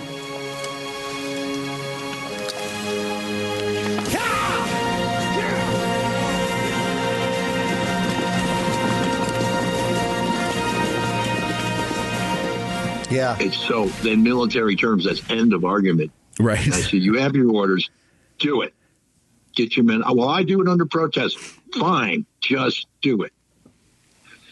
Right. Who cares if you're doing it? And I mean, it's not. I'm not mad at him. I'm as frustrated as he is. Sure. Here we are in this situation that's concerning both of us. Doomed, tactically and also, strategically. And so I'm as frustrated as he is. Yeah. But I have to take my orders and he has to take mine. That's the way it works. Right. Yep. Now, my favorite thing about movies is the behind-the-scenes stuff, especially bloopers, gaffes or whatever. So do you have any memories of those? Any good behind-the-scenes flubs or anything that you could think of? It cost the production a lot of money. Yeah, that wasted a lot of film. When you're shooting 35, so when you've got a Technocrane that follows me from Lee's tent down a hill to Longstreet's tent with all of his generals standing there, and I walk up to say, "One line," and everybody's looking cross-eyed at me. And why are they looking cross-eyed at you?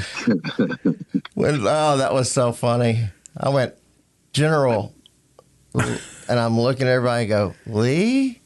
We'd like to see you." And Ron Maxwell, "Cut! What the hell? What? What is that? What is that?" Like they're making faces at me. You have this Technocrane that goes up the hill first because you've got these horses running by, troops going from one side, then this. These prisoners being marched to the rear. Right. Yeah. Mule teams pulling ammo wagons. There's another one. Try turning one of those around. Right. How long is that going to take? Turn that thing around and go back and then turn it around again to go do the scene over. Right. Yeah. Big pain in the butt. Oh, that was a huge scene. Yeah. Huge scene to mess up on, especially with, I think, one line. So right. Yeah, that was... and what was the line? Do you remember what the line was supposed to be? General Lee would like to speak with you. So you go to General Longstreet. You say, "General Longstreet, General Lee." Longstreet. Yeah. General Longstreet, General Lee would like to see you in his quarters. Yeah. And what couldn't you get about that? Tom making faces at me. That's what Bo declared to the press. But no, the truth is, he just went up. He wasn't focused, and he just went up on his line. I said, and then as those things. Those things, as they often do, just keep getting worse. Yeah. And then you hear, "Cut!" It's Ron. You can't see him. We can't see him. He's up in a crane somewhere, like behind us or some shit. And it's like, we're over. I don't know. And it says, "God, Bo, what the hell is the matter with you?" Right? Because I'm sorry, Ron. We'll get again. All right. Back to one. But I said, my response all the Yankee prisoners got to be marched 100 yards back to where they started. The mule team has to turn around and go back, Then they got to turn around, face forward. There's some Confederate troops moving up this way and that. And then all the generals are like, "Oh, okay." They're all in the hot sun. They're watching Major Sorrell do this briefing. And it's like, "We do it again." And then he said something like, "I called you General Lee." Major Taylor. Oh, God. Boom. He says his own name as he announces. I am Major Taylor. Tennis anyone? And now it's now it is like, "God, all right, back to one." Jesus, right? Everybody starts rolling back. This takes time. Yep. This is the big crane shot of the movie. And it was a oneer. It was all a oneer, And then we do it again. Yeah. Then it's all in one shot too. There's no cuts, nothing. Got to get this thing right. And then And then he comes in the third time and he looks at me and he starts laughing. And I go, oh, for God's sakes. That's when Ron said, Bo, you're killing me.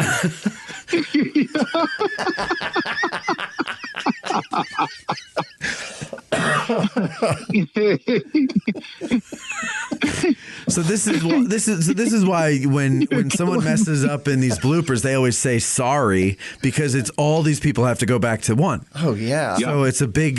You're making everybody do it all over again. And when you're shooting 35, it's really expensive. Sure. Well, that's the other thing, because how many minutes is a roll of 35 millimeter film? Let's see. Is it like 10? I don't remember. I don't remember. 12? It's not a lot. It's not a lot. No. Thank you, General. Sirs, the federal position was scouted during the last several hours. We've drawn it up here.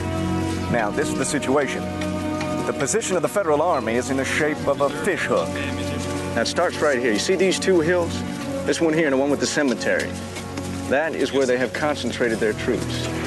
The hook starts there. Now, it curves round and comes down this low ridge to the south, ending before two round hills of higher elevation. The Federals have no troops on those two hills. Here I am, Major. Thank you, sir. We now know that General Hancock is in charge of the Union Center, and there are perhaps 60 to 70,000 men already in position, perhaps as high as 90. I spoke with General Ewell of your suggestion that we move around to the right to flank the Federal Army. And he is of the opinion that withdrawing from Gettysburg, giving it back to the enemy, would be very bad for morale, is unnecessary. It might even be dangerous. You disagree? We must attack it. Of course, I would prefer not to fight upon this ground, but every moment we delay, the enemy uses to reinforce himself. We cannot support ourselves for long in this country, and we must not allow the Federal Army to move around behind and cut us off from home. No, sir. We must strike him now. We pushed him yesterday, and he will remember it. The men are ready, and they are eager. I see no useful alternative. Yes, sir. Very well. Gentlemen?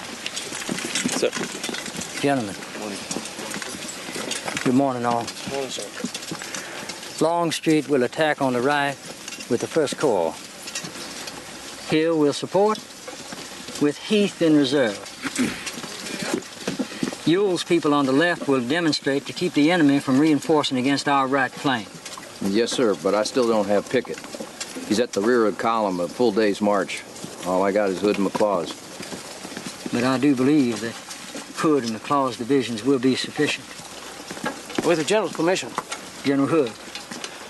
Moving in front of those rocky heights, we'll have enfilade fire coming down on us. Perhaps, but not for long. Your division will be up over this unoccupied hill, the little rocky one. From there, you will threaten the enemy flank. When you are heavily engaged, General Ewell will strike from the left. Very well, sir. General? Let's move out, gentlemen. Sir. General Barksdale? Yes, sir. Is Mississippi ready for this day? Mississippi's ready. Very well, sir. Let's go to it, Sam. Well, if he's right, General Lee, and the war's over by sundown. We'll see. But I don't like going in without Pickett. It's like going in with one boot off. I'll wait as long as I can. You have any idea of the force? Yeah, we counted 5 corps, including the 2 that were involved in yesterday's action. That don't mean how many might be hidden behind those hills there. And damn it, with Stewart gone, ain't no way of telling for sure. Hey, Sam, you take good care of yourself today, you hear? You too, Pete. How about horses? You're dealing with a lot of horses in this movie. Anybody take a spill or anything like that? Horses are the best actors on the set. Yeah, they hit their mark every time. Right. They run when they're supposed to. We had one incident. What was the guy? Applegate. What was his name? His first name, Tom.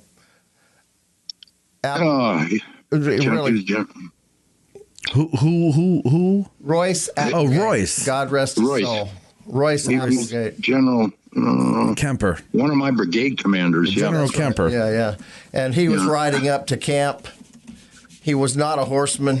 Right. And he's riding up to camp, and the saddle wasn't cinched well enough. Ooh. And as he's riding, that could happen to anybody. I saw that happen on a couple times on Hatfields and McCoys. I was furious, boy. Oh man, yeah, man, it's amazing that he wasn't stepped on, but you could just see him riding towards us, and all of a sudden he just starts slowly going over, and a gallop, and he wound up under the horse, but didn't get stepped on. Oh, really? So he went right off.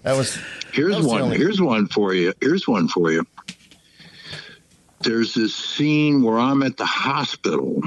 Hood's in there in surgery, and I don't know whether I've just gone in to see him or right before I go in to see him in a barn, one of those Pennsylvania Dutch barns. That's the hospital. Right. And on the yard are all these amputees. And there's body parts being, arms and legs and stuff being dumped into a big container, et cetera, et cetera.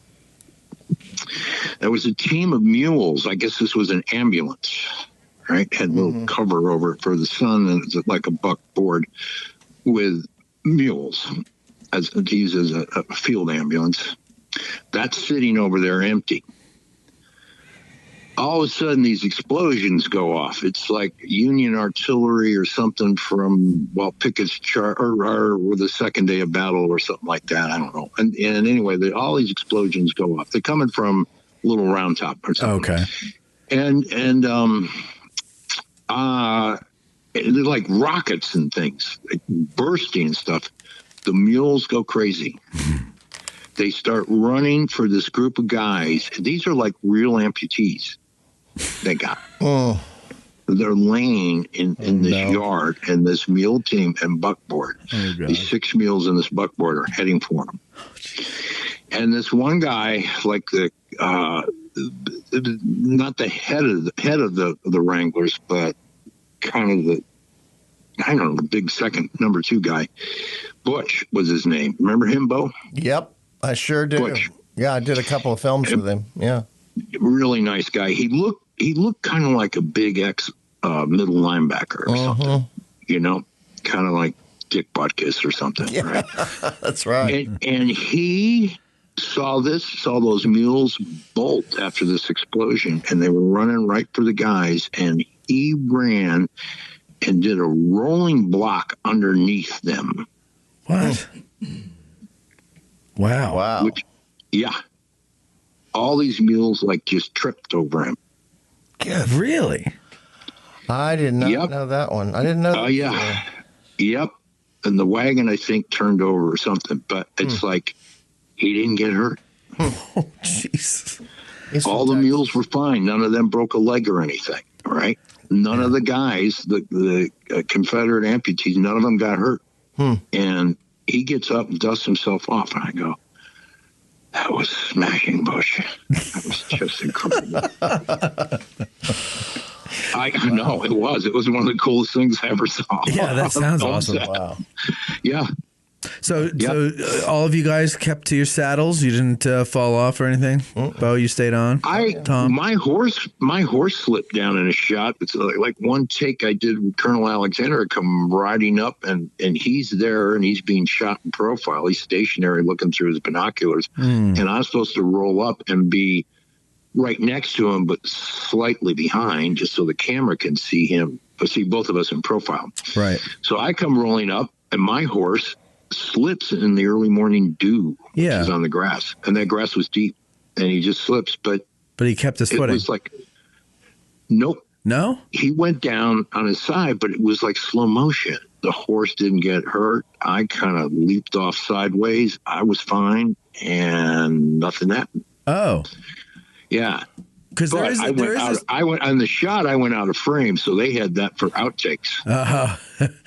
There is a shot though I think that made it into the final cut where your foot or your horse seems to trip a bit, but nobody goes down. You keep, he keeps his footing and you keep in the saddle. But I thought it was that shot, but I guess not. No. This is one where I'm going up and I'm coming to a stop, and he just happened to slip in that. The grass. Gotcha. The grass was like not knee high, but over ankle high. What was anyway? Yeah. And I just fell out of frame, which they put in the outtakes, And speaking of outtakes, what was the prank you pulled on the head honchos with the dailies? Yeah, we did this scene. I don't know if you were there, Bo. You might have been. It was I come riding up with my staff to Lee's staff. So you two must have been there, you and Marshall, right? Mm-hmm. And I said, General Lee, Pickett's men have broken through the Yankee Center. I said, they're in retreat. Jeb Stuart's cavalry are rounding up prisoners in the rear. It's like it's on to Washington, and Lincoln will be my prisoner.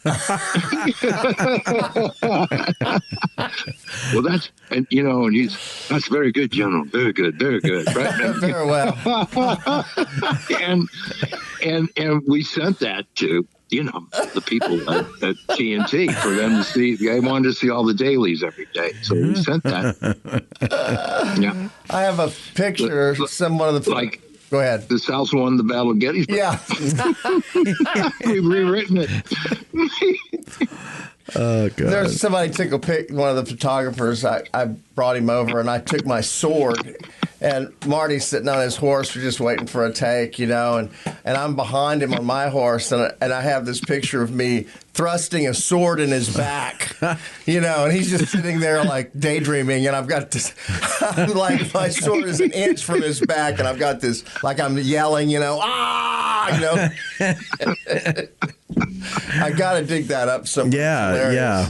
I showed it to Marty. He could not stop laughing. He thought it was so funny. You need to put that in the Farnsworth house. I know. I need to dig through. You need to donate some pictures. stuff to the Farnsworth house. I have a lot. The Farnsworth Museum. The Farnsworth Museum. Because they got a museum there now. Yeah. It's beautiful. They have a memorabilia collection that can rival John John's, which I plan to steal one day. Because he just has his in his basement. I know. Yeah, for his own personal little weirdness. We're just going to distract him and go in and steal it all. We all know John. He's a good guy. Yeah. But, so having played Longstreet, would you say that's one of your favorite roles, or? Oh yeah, I mean, I was just thrilled to be in it. As an American, it was an important story, and I knew it would be fun. Yeah, for God's sakes, yeah. And it was, and memorable, and I mean, to have been there, like just the Pickett's Charge thing was like, I must have had 12 or 13 people visiting to watch that. Oh, same here. I did too. New York, D.C., and South Carolina, they all came to watch. And they said, oh my God, that's incredible. They were taking pictures. I said, go up that's electrician's ladder. There's nobody using it. Go ahead, get up there and film it, Yeah. Okay, great, Yeah. There were a couple of another interesting thing we talked about was An Occasional Hell, which is a movie that you, Bo, and Stephen Lang made together a few years later. Dobby. And Robert Dobby, that's right, yes. Don Davi. Who a lot of you might remember him as one of the Fratelli brothers in The Goonies. A lot of my generation would remember him as that. Was it Fratelli? Yeah, Fratelli. And so the interesting thing about that movie is it's a murder mystery, and right in the beginning, Stephen Lang gets murdered with a musket. And, and then so that got me thinking, well, the three of you guys are in this movie. There must be some kind of weird connection to Gettysburg, or somehow this is like related in some way. Is it? No, but we certainly recognize a musket. And the Civil War history. And we knew it was Civil War vintage, yes. Yeah. Right. And there wasn't a character was the dead guy was he was Civil a buff. War buff. Yeah. Yeah, but there. I don't know. There was like one scene where he picks up the woman, his mistress, and he puts on a kepi. And it just doesn't make. I don't know. And I'm like, it's got to be like a tip of the hat to their Gettysburg connection or something. I don't know. But also, go ahead, Tom. No, I don't think so. No. No, it was just a coincidence. That was one of the first ones that you. Is that the first movie you produced? Yeah. When you did First Corps Endeavors or whatever. Yeah. Okay. Oh, that's that. Okay, that was another thing I noticed right at the beginning of First Corps Endeavor. Was it Endeavors or Productions? What was it, Tom? Endeavors. Yeah, that was another thing I noticed was which, by the way, means you tried. It's not easy. If it was easy, everybody would do it. You tried. I tried to do that. Yeah.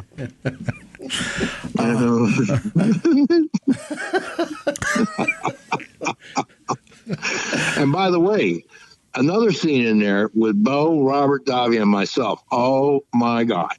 It's like it was like what deja vu. Yeah. And Bo starts laughing, right? And Davi and I already have a problem with that because Davi and I cannot work together, right? Right. And Jeffrey Jones and I cannot work together. It's not because they're not good actors. No. It's just that we can't keep a straight face. Oh, we start laughing. It's unstoppable. The director throws his hands in the air. The sound guy throws his earmuffs down on the floor. It's like, just can't get through the scene. Don't have enough discipline or control to keep from doing it. And here we got Davi and Bo and I in the same scene. Oh, man. I laughed in that movie. I laughed so much. Oh, that was so much fun. Yeah. The scene you're talking about is outside of the victim's wife's house in the front. On the front lawn. At the corner of the house. I found this movie. I found it on YouTube, so anybody that wants to go and watch it, that's the scene that they're talking about. Ms. Lawton, Detective Abbott would like to ask you a few questions, but you're not obliged to answer unless you're feeling up to it. No, I'm all right.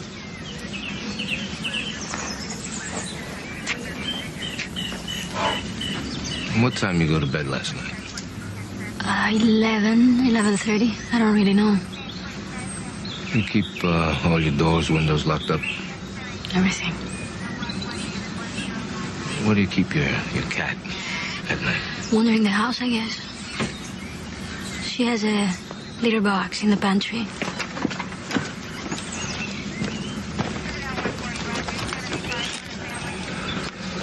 Any prints? Mm-mm. Okay, thank you. Detective Brown and I take a stroll around. Maybe we could find some footprints. Later. Let's go find some footprints. It's actually, I enjoyed it. It's a good little movie. Yeah. Yeah. But it's just and Bo, that's the one where the writer, we said, you have got to solve this thing. Is like a Chinese puzzle gone awry. Yes. Right? Like a Rubik's cube that could never be solved. And I said, this is, and Davi like read the book. Every time he had time off, he was going over it, trying to solve the mystery. Right? Yeah. Solve the mystery of the mystery. Yeah. And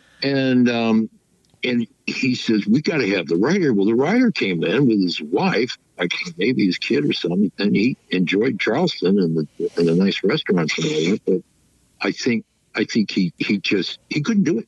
Yeah. He couldn't solve his own story. And he said, I'm just burnt out. That's what he told the director. I'm burnt out. I can't do it. You just don't want to hear that from a writer when you're in the middle of the movie. Yeah. I just can't. I give up. I can't do it. I'm burnt out. Well, I'm trying to remember. To the restaurants, though. Yeah, the great restaurants. Oh, I'm trying to remember what the end of the movie was. I can't remember how it ended. How did it end? Who? It was the redneck guy that killed him. Yeah. But why? And put him in the septic tank or something. Yeah. Put the girl in the septic tank. Yeah. Yes. I don't know. It was weird. Ladies and gentlemen, you just got to go and watch it. It's fun. Yeah. It's fun, and Tom's great in it. Tom's really good. You all are great in it, and it's fun to watch the three of you together in a movie that's not Gettysburg, because Yeah. It's just an interesting little thing. Yeah, I remember one scene like in a coffee shop, and Davi's like talking to me, and I'm looking away or down at my coffee and a donut. Yes, I remember. I'm like just picking off little pieces of my donut and eating them because I can't look them in the eyes. When I have a line, I say it to the donut. What is it about him that cracks you up so much? Oh, gosh. What is there? Can you say what it is? Don Davy. I had lunch with him not long ago at Jerry's Famous Deli. That's where he holds court these days, or did before. Was it New York? L.A. Yeah. But well, tell him not to watch that movie or I'll go crazy. He's doing. You know what he's doing now? More than acting, is Frank Sinatra. Oh yes, and he's good. Yes, he tours. Let me tell you, he sang opera for me once. Mm-hmm. I was like, what? Yep. Right? Mm-hmm. I'm sitting there and he's singing an aria. And I said, my God, that's beautiful. What in Italian, right? And I said, what? Jesus, are you? He says, no, I trained as an opera singer when I was a kid. I went, you're shitting me. That's incredible. He's a huge. I mean, I'm wondering if he's ever done it in a movie. The Goonies. He should. He did. He did? Yeah, he didn't do it seriously. It was just one little part where they kidnap the kid and he starts singing opera in the car. But yeah, I mean, he and he's good. He's really talented, very talented. Yeah. But you can't tell me what cracks you up about him. It's top secret. No, it's not any one thing. It's just like him. that unspeakable thing that people have between them. They just start laughing when they see each other. Another great one, Tom, is, and I got to mention, this was Teddy Roosevelt in Rough Riders. The time has arrived for this great nation of ours to step out upon the world stage. So let the spotlight fall on us. I am reminded today of the words of George Washington, who said, "To be prepared for war is the most effectual means to promote the peace." We ask for a great navy because no national life is worth having if we are not willing to defend it. All the great masterful races have been fighting races. And to lose the fighting virtues is to lose the right to stand at all. There are higher things in life than the soft enjoyment of material comforts. And it is through strife and the readiness for strife that a man or a nation must win greatness. So let the world know that we are here and willing to pour out our blood, our treasure, our tears, and that America is ready and, if need be, desirous of battle.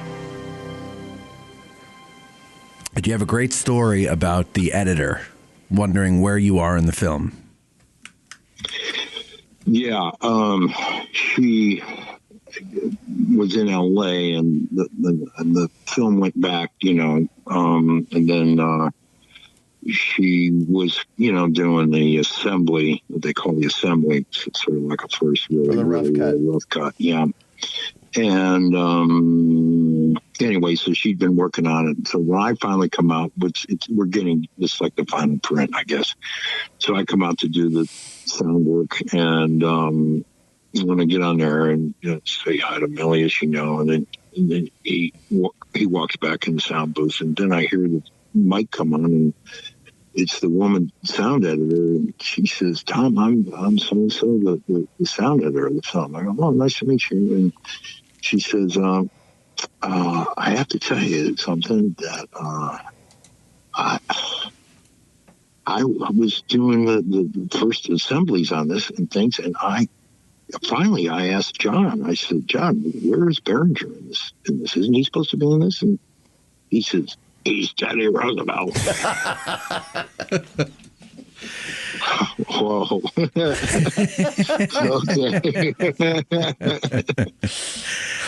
But it is. I mean, it's not what we're used to seeing you doing. Reflection on you. Didn't you wear a teeth piece for that? Didn't you have a different teeth? Yeah, I had. Yeah. Mm-hmm. Yeah, I mean, it's a fantastic job. God. His teeth look like ice cubes, all in a perfect row. Yeah, that's right. Square ice cubes. Yeah, when they look in the tray. He did have some big chompers, but no, that was and you said that was pretty exhausting doing that. Because he's exhausted. Yeah, high energy. Yep. Yeah. But I think that's what's so great about seeing you do it is because he's like way out there compared to a lot of the other roles that we're used to seeing you in. You know, you're always kind of like this calm, cool, collected kind of guy who can like kind of go nuts once in a while. But like, you know, you're like Teddy Roosevelt is always on, and that's got to be hard. Mm-hmm. And he also, what I read was the funniest president we ever had, and I believe that. You see some of the stuff he says. It's just, it was funny. Yeah, no, it was a great job. It was a great job in that movie. So, all right, we've got some questions from our listeners. I'm going to get to some of them here. We've touched on a few, so I'm just going to go through these here, like Brian Butler's, for example. Brian Butler says, "Hey Matt, new member here on Patreon. Thank you, Brian. First off, even though a union guy myself, Mr. Berenger's portrayal of Longstreet had me pulling for the Rebs. So my question is, Mr. Berenger, in your portrayal, it seems that the general had an underlying sense of sadness about him. What did you draw on to convey that sadness? I'm a big fan. Thank you." Well, that was, I think there's some mention from Captain Goree on that, it's the only time you hear it, but yeah, he's carrying this weight around that he didn't have probably at the beginning of the war, but in the winter of 62, and they would have been in stand down, the armies didn't fight, except at Fredericksburg. But the winter of 62, and back in Richmond, and the scarlet fever epidemic hit, and 3 of his 4 children died. So he was never quite as folksy, and so he's friendly with his men and all that, but he just wasn't quite as outgoing after that. Mm-hmm. Yeah. So let's see here. Another question is from Mike Lentz. He says, "I was raised in Colorado, and my question has a Civil War connection, but not a Gettysburg one. In the TNT miniseries Into the West, you play Colonel John Shivington. How did you prepare for that role, and what are your thoughts on such a controversial figure?" Well, what I read about him, he was a preacher, which is kind of strange. And then he formed a regiment of volunteer cavalry for the Union in Colorado, and they did fight in some, smaller skirmishy type battles down in New Mexico, Arizona, in that area. Mm-hmm. When the Indian Wars start after the Civil War, he goes down, attacks a Cheyenne village, I believe. It was northern Cheyenne. And they were at peace. They had a flag. They were even flying the stars and stripes out front of the teepees, and attacks this village and just slaughters them. And it was just horrible, Was that Black Kettle's village? His men were out of control. What? Was that Black Kettle's village? That Shivington? Yes. Yeah. Okay. Yeah. And it was they're just out of control. He's out of control, and his men were just undisciplined. Beyond belief. Yeah. I mean, it's a sorry mark on American history. How do you do that though? Where you play someone like that, and you got to play it, to the hilt, if you're going to do your job right. So, what are you drawn to be someone like that? I don't know. It's just any of the rigid or hatefulness part of your own personality. Sure. We all got it. Yeah. Yeah. Yeah. Okay, Rich Snyder asks, he says, have long been a fan of Mr. Berenger, especially his historical films. Was he offered the role of Longstreet again in Gods and Generals? And he wishes you well. Well, I wish him well. You hear that, Rich? Yeah, I mean, I just I mean, he shows up in like 3 scenes in the background. I mean, it's like, what's the point? Kind of. It's like, did he just disappear in the first part of the war before Gettysburg? Right. Like he didn't come into his own until Gettysburg. Yeah. I go, what's the point of this? And it's like, if you want to make it about Stonewall Jackson, make it about Stonewall Jackson. Yeah. Not try to do everything and civilian characters and this and that stuff. Not necessary. Yeah. Yeah. Get to it quick and don't get, the whole VMI and all that sort of stuff. Although Jackson and his wife, I think are interesting, but don't get too, yeah. Too spread out. Right. Let's see here. And they wouldn't have paid me. They wouldn't pay. I would have got like screen SAG minimum or something. Like, what the hell is this? So you don't think if you had taken it, they would have made the role bigger? No. There wasn't time. Yeah. Okay. There wasn't time. Yeah, it is kind of disappointing how little time Longstreet gets in that part, because he did play a role in a lot of those all of those Gettysburg, well, not Chancellorsville, but otherwise, he was a big deal. So, but whatever. Yeah, you're right. They wanted to do Jackson. Okay. Joe Valicenti says 2 scenes have always stood out: the conversation between Longstreet and Fremantle, and the last conversation between Longstreet and Harrison. Both scenes have Longstreet point out the harsh reality of first the war and Southern cause itself, and then the Confederate Army's last-ditch effort to win the Battle of Gettysburg. How did you keep yourself somber to show Longstreet's most well-known demeanor and yet deliver words which were so meaningful and could spark significant emotion in most people? Wow. Yeah, I know. It's one how did I keep myself somber? Well, I mean, he's sort of a somber guy anyway, particularly at this point, in time. But God, what else? Okay, those are monologues like you'd have in the theater. All right, it's a long monologue.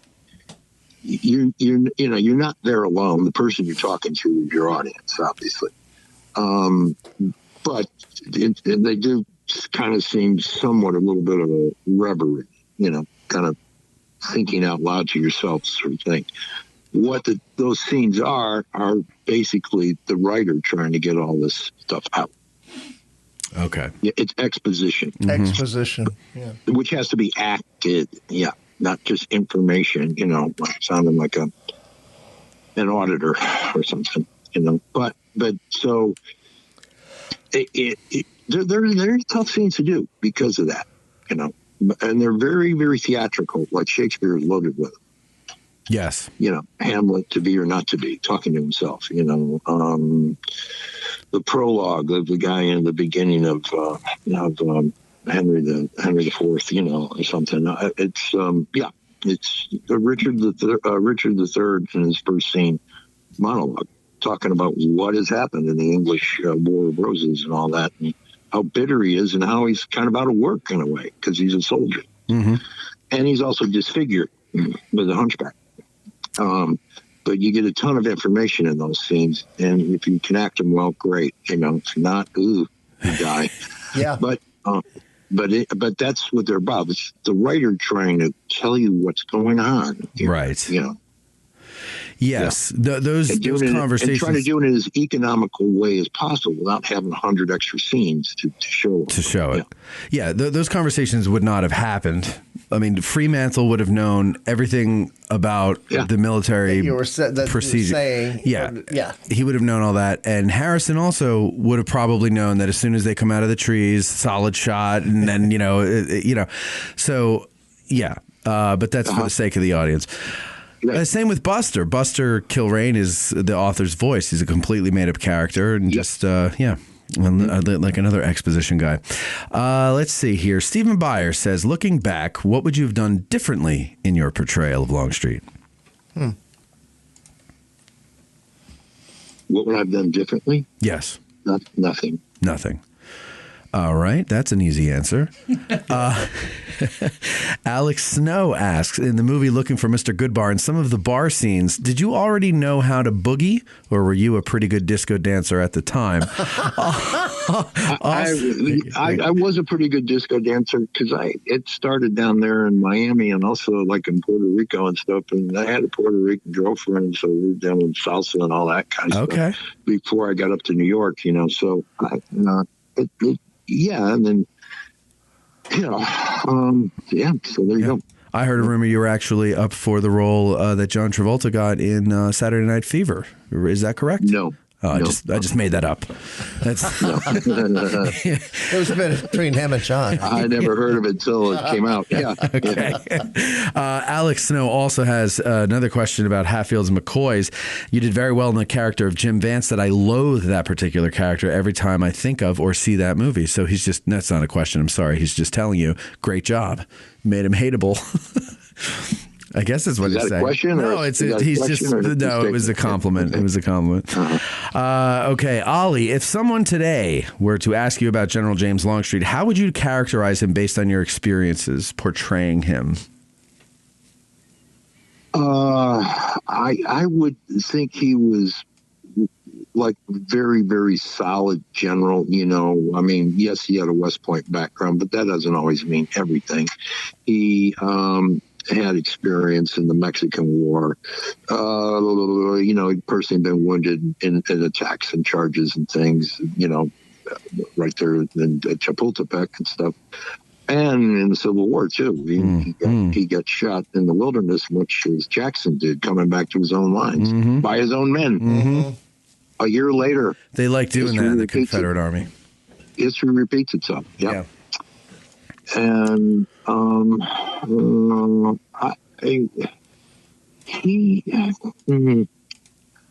don't know. He was a good guy at logistics and communications and stuff like that, which is an important part of an army, moving an army. That's why Lee always liked him. And I think that probably Jefferson Davis should have had him go out and replace Bragg as commander of the Army in the West. Yeah. And he did personally win that battle. I mean, he won that battle at Chickamauga. Yeah. By counterattacking. Yeah. And he would have been 10 times what Bragg was. Yeah. But I don't think Lee wanted to lose him either, No, he was a solid guy. I mean, you get enough generals get killed, you start getting scared. Like, geez, who am I going to replace him with?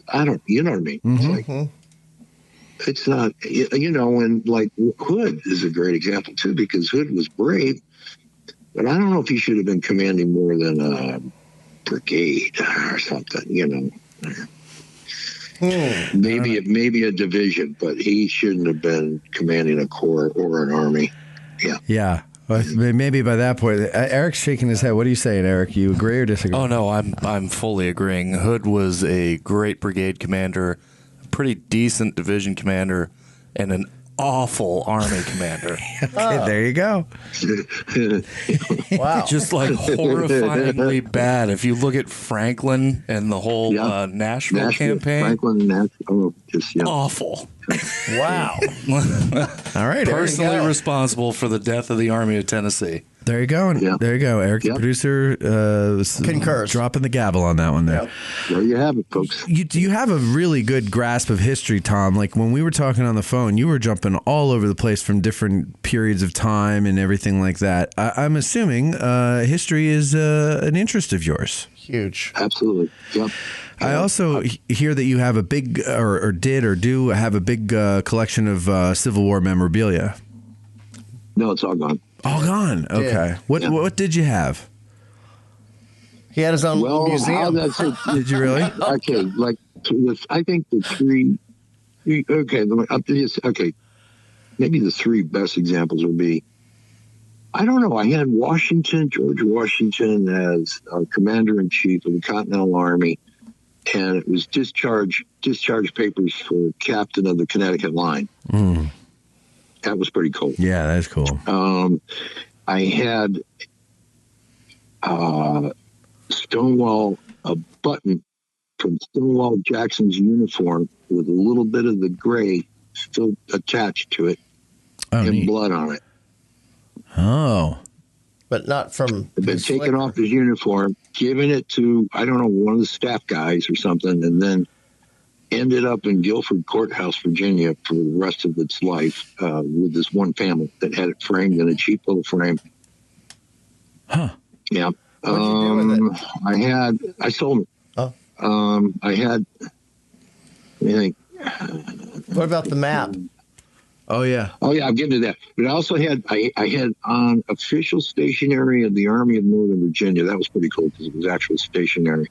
And it had Robert E. Lee signed in the middle. And then it had his entire staff, including you, Bo. Including you. Yeah. And it had all the entire staff, engineers, chief of staff, different engineers, the head surgeon, the commissary commander, the quartermaster. It had everybody on there in a big circle around his name, which was pretty cool. And it was Fredericksburg, December or something, 1862. Oh, cool. Yeah. And then the primo thing, I thought, they all were, but was a map made by Hotchkiss? Yes, by Hotchkiss of Chancellorsville, which is one of the most confusing battles. You need a map. Yeah. I mean, you really have to have an overhead map to see what's going on there. And it was done by him. And it was, of course, he would do a preliminary and then he would color in everything. And so it had all the different, elevations and colors and sort of done, well done. And it ended up in the headquarters, of engineers or whatever for the Confederate Army in Richmond. When Richmond fell, a company of Connecticut soldiers grabbed it. They were supposed to turn it into their engineers, where it would have eventually ended up in the Smithsonian, I think. And it ended up framed and had slight water damage on the margin because it was in a frame, just a regular frame, on a wall in Stratford, Connecticut, I think, in a Grand Army of the Republic hall. After the war. And that was supposed to be turned into the Union engineers. Somebody was disobeying orders. Yeah, it happens. Yeah, because most of those are all, I think, in the Smithsonian, I think. Yeah. So whatever happened to that map? I remember when you bought it. I remember. But I never remember. I knew that when you moved and everything, you got rid of a lot of your stuff. But what happened to the map? It sold it. Oh, you did sell it? Okay. Yeah. So you have none of this stuff left. All of it. Nothing. You got rid of it all. Do you miss it? A little bit. I don't know. But it's like I go, where would it be right now? It'd be in that storage unit down the 15 minutes from here. It's like there's no room. Yeah. There's no room for this stuff. No. It's like. It's cool that you had it at once. Like my mom lived in 97 and I saw her life just, not that she ever had a lot, but I saw it just reduced to a tiny little room in a nursing home she shared with another woman, And I looked in her closet and there was like a couple of little pairs of shoes, all comfortable shoes. And then, like, I don't know, four little outfits. And that's what it comes to if you live too long. Yeah. Absolutely. You sit around and you think, okay, like I've told Laura, I said, these two rings, this one was your uncle's and this one was your dad's. I said, coincidentally, interesting enough, both were given to me on our wedding day. One was her mom, my mother-in-law, and the other one was my brother-in-law. He ended up having a ring. He didn't know that Nona had given it to me in the morning. And here it was after the ceremony, and he said, "Tom, come here. I want you. This used to be Uncle Zio Sergio's ring." I went, "God, Frank, that's incredible." Because this one, look, this is Roberto's ring. He goes, "Oh, really? Yeah, Nona gave it to me this morning." Anyway, those two go, when I'm gone, those go to my stepdaughter, because that is her grandfather and and her great uncle. Yeah. And then I go, this goes to my daughter, these go to my son. You start doing that. You start parceling it out. Yeah. Well, this has been quite an honor for me to have you come on here and do this, Tom. I really appreciate it. I appreciate the time you've given me in the last week on the phone talking about all this. Feel free to give me a call anytime you want to shoot the shit, Tom. It's yeah. It was very enjoyable. I enjoyed it too, man. Thank you. Good, thank you. Yeah. Thank you to all of the patrons, and actually not just patrons, but all the people that sent in questions. We didn't get to all of them. There were like, I probably had like 60 to 80 of them, and a lot of them were redundant and stuff. And so we tried to ask a representative question of all the ones that came in. Yeah, so that's about it. Tom, and you got to come up and paint the town with Bo and I one night. We really get wild. Yeah. Oh, yeah. It'd be fun. Mm-hmm. We go to the Farnsworth house and down to that Colonial bar. Yeah. At the Dobbins house. Yeah. That's basically where we go. Too. So how long are you going to be? How long will you be in Italy when you leave in March? Do you know? How what? How long are you going to be? You going to be back this summer? Or? We plan on 3 weeks. Oh, okay. Good. Yeah. Okay. Yeah, we plan on 3 weeks. And we'll see. I'm like kind of nervous. I don't want to get quarantined somewhere for 2 weeks. And you know what I mean? Nightmare. Yeah. Yeah. You just don't know. I mean, those things change. The European Union changes, and then it's okay now. Oh no, it's not okay. Yeah. Oh my God, yeah, so on and so forth. England is different than the other ones because they get a different strain, and it's just. Why don't you just stay home and listen to Dean Martin for 3 weeks? Yeah. Yeah. So, I'll check in with you at some point. All right, Bo. Yeah. And for those of you at home, you go on Amazon Prime, check out the Battle of the Bulge. There's a 3-part. Is it 3-part series, or it's just 3 separate movies, right? No, it's like 3 separate independent movies. Yeah, and the third one is not done yet. Okay. Oh, that's why I couldn't find it. Okay, so right now we have Wonderland and Winter War that are available on Amazon Prime. Yeah. And a personal recommendation is a movie called Supervised, which cracked me up. It's about retired superheroes, and there's some conspiracy afoot at the retirement home.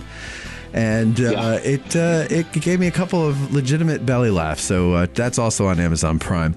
You could Tom Behringer Online is Tom's website.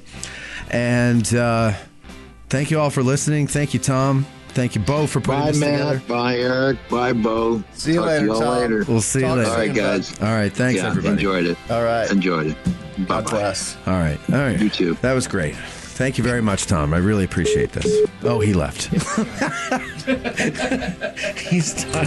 Our hearts so stout have got us fame, forsooth 'tis known from whence we came. Wherever we go, they dread the name of Garryowen in glory. Instead of spa, we'll drink down ale and pay the reckoning on the nail. No man for debt shall go to jail from Garryowen in glory. Instead of spa, we'll drink down